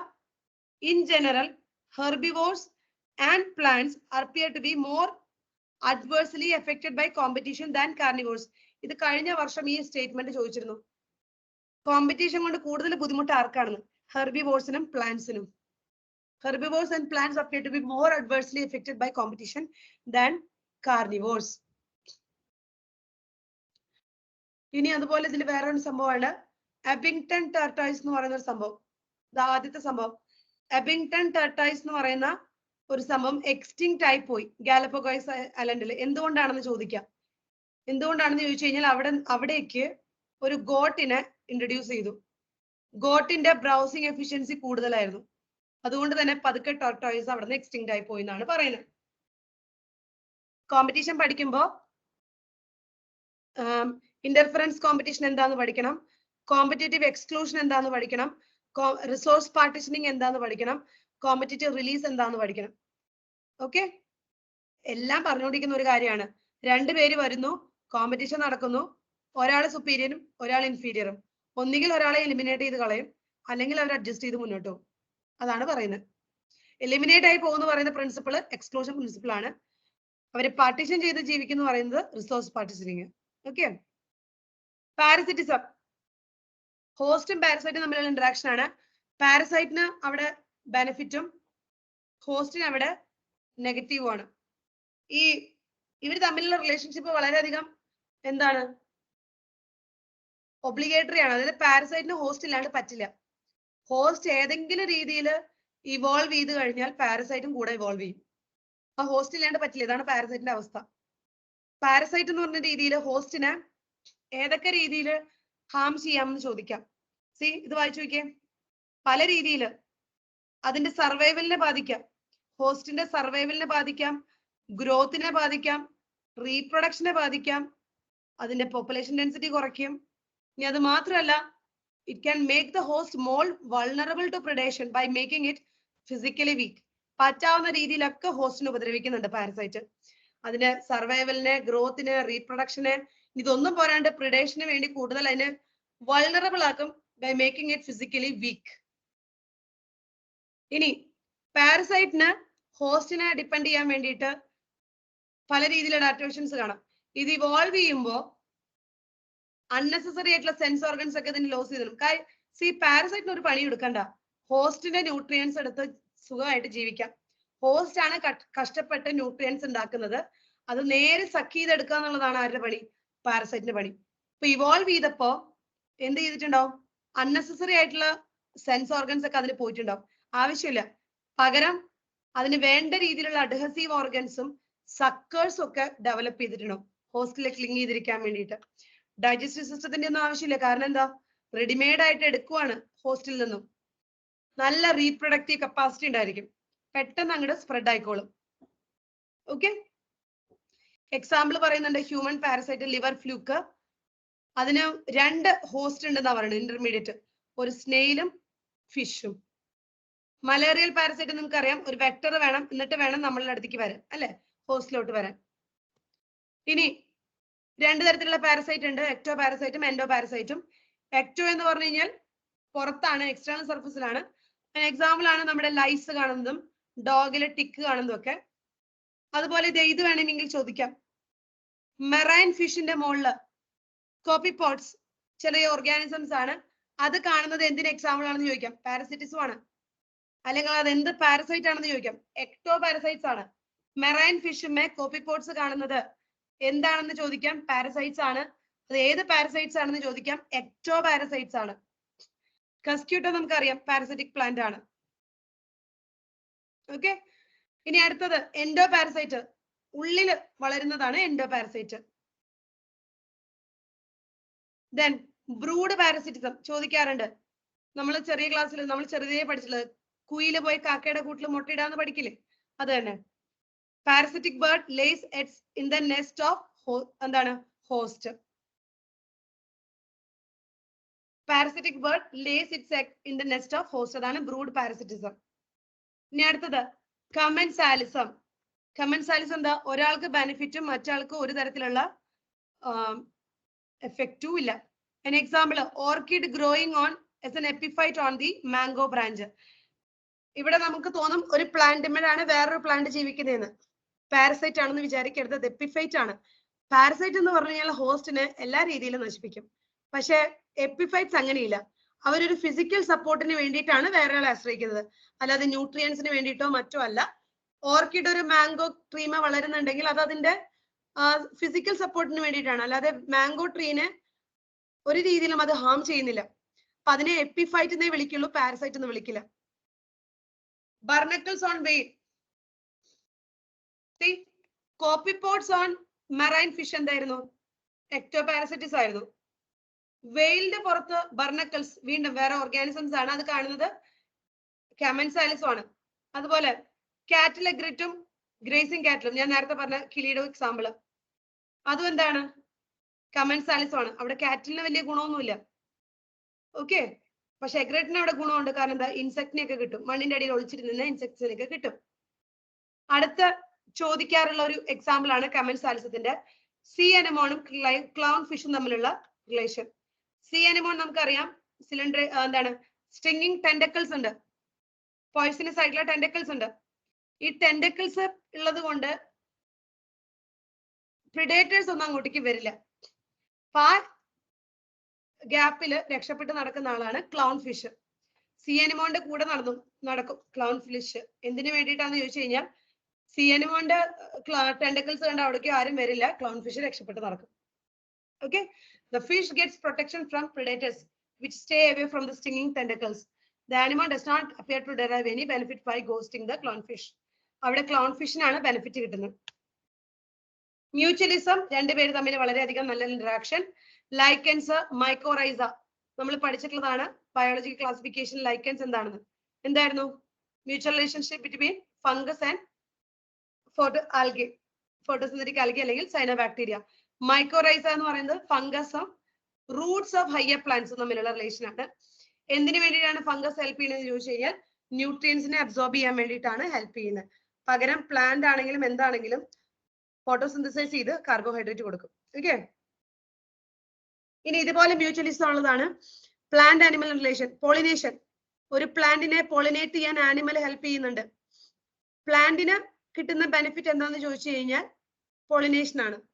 ആനിമലിന് കിട്ടുന്ന ബെനിഫിറ്റ് എന്താന്ന് ചോദിച്ചു കഴിഞ്ഞാൽ ചിലപ്പോൾ പൊളൻ ഗ്രെയിൻസ് ആയിരിക്കും, നെക്ടാർ ആയിരിക്കും, അല്ലെങ്കിൽ എന്താണ് എഗ് ലേ ചെയ്യാനുള്ള ഒരു സ്പേസ് ആയിരിക്കും. സോ സംഹൗ പ്ലാന്റ് തിരിച്ച് കുറച്ച് റിവാർഡ്സ് കൊടുക്കുന്നുണ്ട്. അങ്ങനെ വളരെയധികം നല്ലൊരു റിലേഷൻ കാണിക്കുന്ന രണ്ട് പേരുണ്ട്, ചോദിക്കാറുണ്ട്, ഫിഗും വാസ്പും.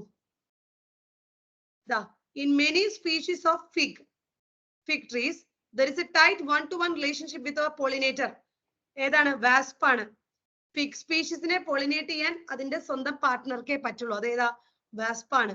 വേറെ ഒരു പാർട്ട്ണർക്കും അത് പറ്റില്ല. പകരം വാസ്പിന് കിട്ടുന്ന ഗുണം എന്താ? എഗ് ലേയിങ്ങിനുള്ള പൊസിഷൻ കിട്ടുന്നുണ്ട്. The female wasp uses the fruit not only as an oviposition egg laying site but the developing seeds within the fruit for nourishing its larvae. അതിന്റെ ഉള്ളിൽ അതിന് എഗ് ലേ ചെയ്യാനുള്ള സ്പേസ് മാത്രമല്ല, അതിലുള്ള സീഡും അതിന്റെ ലാർവയ്ക്ക് കഴിക്കാം. രണ്ടുപേരും അങ്ങോട്ടും ഇങ്ങോട്ടും ബെനിഫിറ്റ് ചെയ്യുന്നുണ്ട്. ഇനി orchids. Orchids show a bewildering diversity of floral patterns, many of which have evolved to attract the right pollinator insect, bees or bumblebees, and ensure guaranteed pollination by it. ഇനി വേറൊരു ഓർക്കിഡിന്റെ കേസ് പറയുന്നുണ്ട്, Mediterranean orchid ഓഫ്രീസ് എന്ന് പറയുന്നത്. അവിടെ നടക്കുന്ന എന്താ? Sexual ഡിസീറ്റ് ആണ്. To get pollination done by a species of bee. ഇവിടെ ഓർക്കിഡിന്റെ ഫ്ലവറിന് ഒരു പ്രത്യേകത ഉണ്ടെന്നാ പറയുന്നത്. ഒരു പെറ്റലിന് one petal of is flower ഒരു പെർട്ടിക്കുലർ ബീയുടെ ഫീമെയിൽ ബീയുടെ പോലെ ഇരിക്കും. One petal of its flower bears an uncanny resemblance to the female of the bee in size, color and markings. So the male bee എന്ത് വിചാരിക്കും? അത് female B അതിന്റെ partner ആണെന്ന് വിചാരിച്ച് അങ്ങോട്ടേക്ക് വരും, സ്യൂഡോ കോപ്പുലേഷൻ ചെയ്യും. ആ സമയത്ത് പൊളൻ ഗ്രെയിൻസ് അതിന്റെ മുകളിൽ ഡസ്റ്റഡ് ആകും. അത് വേറൊരു ഫ്ലവറിൽ പോയിരിക്കുമ്പോൾ അവിടെ പൊളൻ ഗ്രെയിൻസ് ഡെപ്പോസിറ്റഡ് ആകും. And thereby happening the pollination. Okay, so ഇവിടെ പഠിക്കാനുള്ളത് മ്യൂച്വലിസ്റ്റിന്റെ എക്സാമ്പിൾ ലൈക്കൻസ്, മൈക്കോറൈസ, പ്ലാന്റും പോളിനേറ്റേഴ്സും തമ്മിലുള്ള റിലേഷൻഷിപ്പ്, ഫിഗും വാസ്പും തമ്മിലുള്ള റിലേഷൻഷിപ്പ്, അങ്ങനത്തെ കാര്യങ്ങൾ. ഓക്കെ, ഇനി കുറച്ച് ക്വസ്റ്റ്യൻസ് ചെയ്യുമ്പോൾ നിങ്ങൾക്ക് ഏകദേശം ഐഡിയ കിട്ടും. ഇതാ കൂടുതലും ഇന്ററാക്ഷൻസ് ആണ്. വേഗം മാച്ച് ദ ഫോളോയിങ് ചെയ്ത്. Mutualism. Fourth one. Okay, mutualism എന്ന് പറഞ്ഞാൽ എന്താ? രണ്ടുപേർക്കും പ്ലസ് ആണ്. സോ A4 ആണ്. B First one. പ്ലസും സീറോ അല്ലേ? Yes, ma'am. അപ്പൊ ഇത് വരുന്നത് Option A, 1. ഓപ്ഷൻ എ ആണ് വരുന്നത്. ഓക്കെ, നോക്കട്ടെ കേട്ടോ.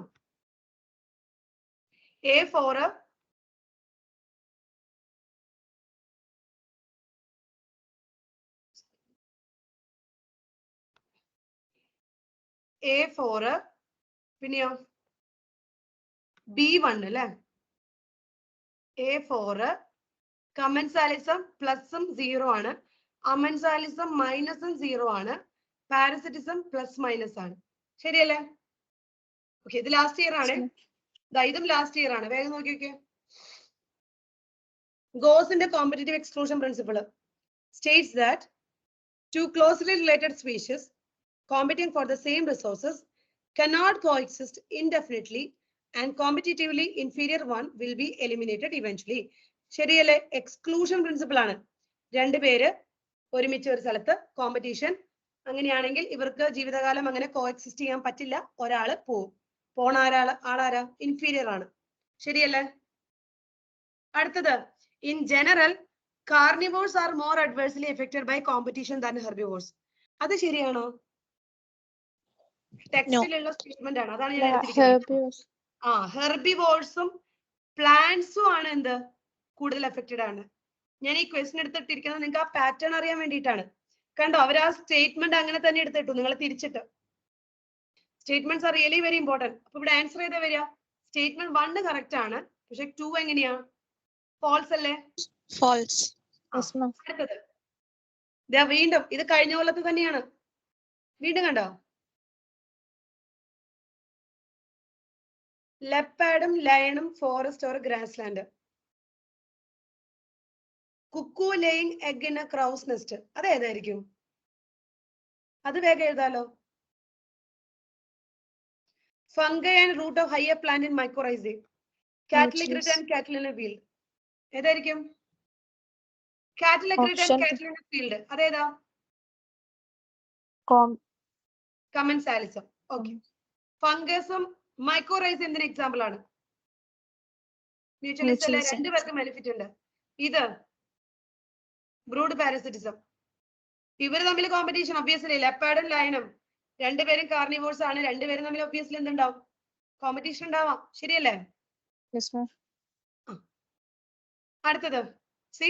ഇപ്പൊ ഇത് കുറച്ച് എളുപ്പമുള്ളത് ചോദിച്ചു. ഇനി അവര് നിങ്ങളോട് ചോദിക്കുന്നത് സീ അനിമോണും ക്ലൗൺ ഫിഷും ആണെങ്കിൽ എന്തായിരിക്കും നിങ്ങളുടെ ആൻസർ വരിക? സീ അനിമോണും ക്ലൗൺ ഫിഷും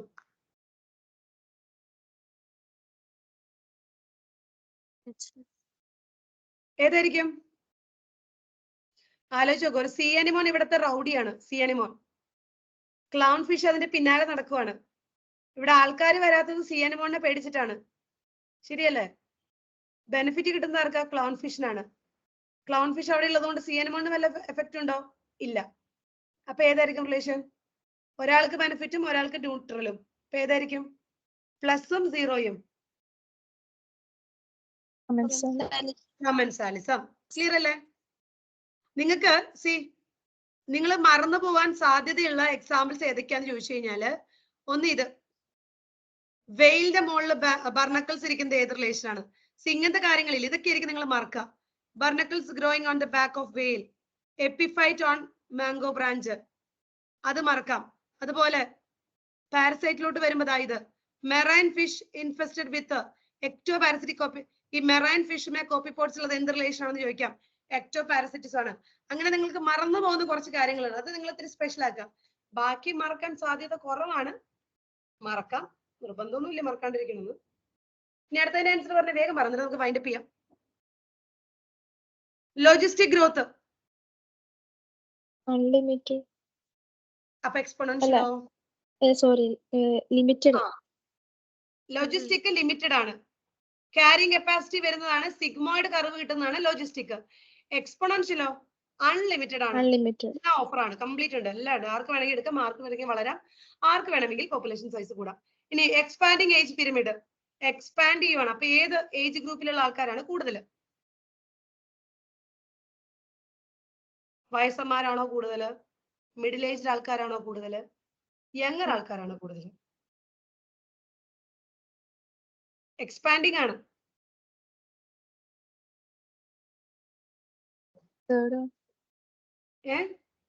ഏതായിരിക്കും?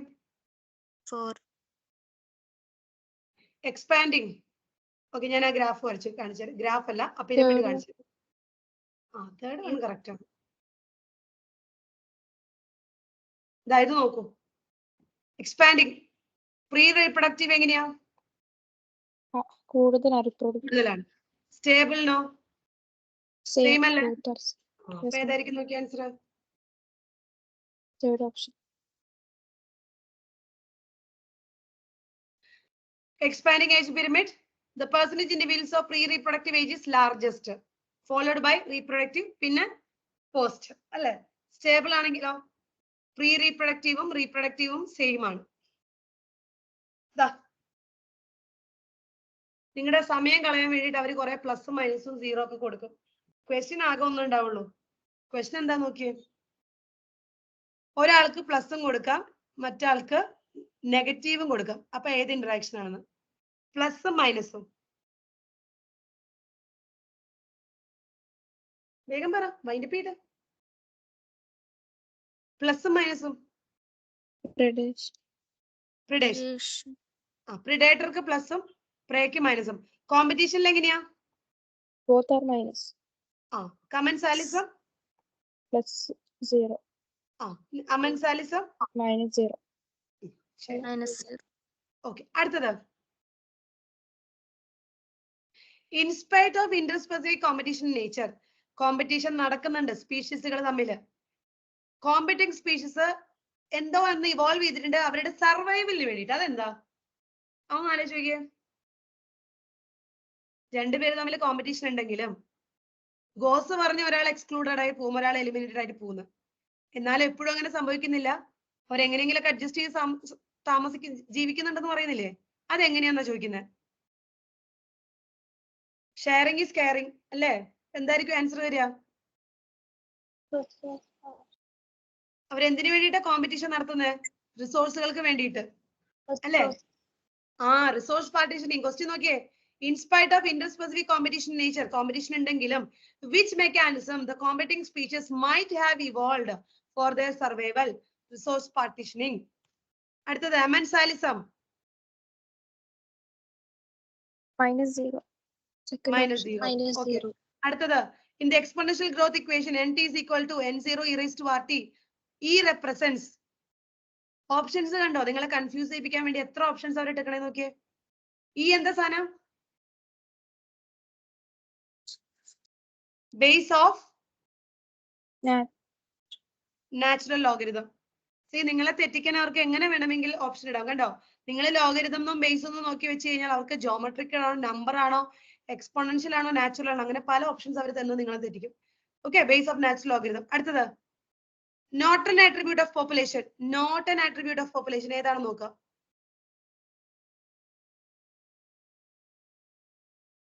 Birth rate, death rate, sex ratio. ഇത് മൂന്നും അല്ലേ പറഞ്ഞത്?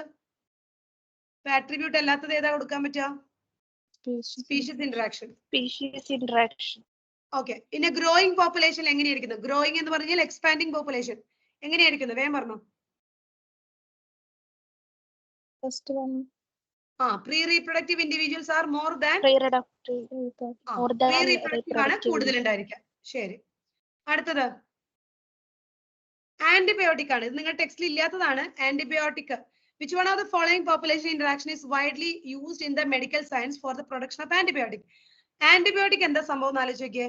ഒരു ഓർഗാനിസം ആണ് അത് പ്രൊഡ്യൂസ് ചെയ്യുന്നത് അല്ലെ? മറ്റൊരു ഓർഗാനിസത്തിന്റെ ഗ്രോത്തിനെ ആന്റിബയോട്ടിക് ഇൻഹിബിറ്റ് ചെയ്യും. ശരിയല്ലേ? അല്ലെ? ആന്റിബയോട്ടിക് അതല്ലേ? അപ്പൊ ഒരാൾക്ക് നെഗറ്റീവ് ആണ്. ഈ ആന്റിബയോട്ടിക് ഉണ്ടാക്കിയത് കൊണ്ട് മറ്റാൾക്ക് വല്ല ഗുണമുണ്ടോ? ശരിക്കും പറഞ്ഞു കഴിഞ്ഞാൽ അതിന്റെ ഗ്രോത്തിന് ആവശ്യമായിട്ടുള്ള സാധനമാണോ? അല്ല. അപ്പൊ അതിന് 0 ആണ് എഫക്ട്. അപ്പൊ ഏതായിരിക്കും ആൻസർ വരിക? അമൻസാലിസം. ആന്റിബയോട്ടിക്കിന്റെ കേട്ടോ. അടുത്തത്, which of the following flowers in only once in lifetime? ഇതിന്റെ ആൻസർ ബാംബു ആണ്. ഇത് വരുന്നത് എവിടെയാണെന്ന് അറിയോ? ഈ ടോപ്പിക് വരുന്നത് ഈ ഓർഗാനിസം പോപ്പുലേഷൻ എന്ന് പറയുന്ന ചാപ്റ്ററിൽ ലൈഫ് ഹിസ്റ്ററി വേരിയേഷൻ എന്ന് പറയുന്ന ഒരു ടോപ്പിക് ഉണ്ട്. അത് വായിച്ചു നോക്കാം. അവിടെ പറയുന്നുണ്ട് ചില ഓർഗാനിസംസ് ജീവിതത്തിൽ ഒരിക്കലേ ബ്രീഡ് ചെയ്യുള്ളൂ. ഇതിന് എക്സാമ്പിൾ ആണ് പസഫിക് സാൽമൺ ഫിഷും ബാംബു. ഇവിടെ നിന്ന് ചോദിച്ചിരിക്കുന്ന ക്വസ്റ്റ്യൻ ആണ് ഏതാണെന്നുള്ളത്. ബാംബു. ഓക്കെ, ഇനി നാളെ എടുക്കാം. നാളെ ബാക്കിയുള്ള ക്വസ്റ്റ്യൻസ് കൂടി ഞാനൊന്ന് നിങ്ങൾക്ക് കാണിച്ചു തരാം എങ്ങനെയാണ് ഈ ചാപ്റ്ററിൽ നിന്ന് ക്വസ്റ്റ്യൻ വരുന്നതെന്ന്. ബാക്കി 2 ചാപ്റ്ററുകളും കൂടി നോക്കാം. ഓക്കെ, ചെറിയ ചാപ്റ്റേഴ്സ് ആണ്, ക്വസ്റ്റ്യൻസ് നോക്കാം. ഇന്ന് ഇത്രയും അധികം എടുത്തുപോയി.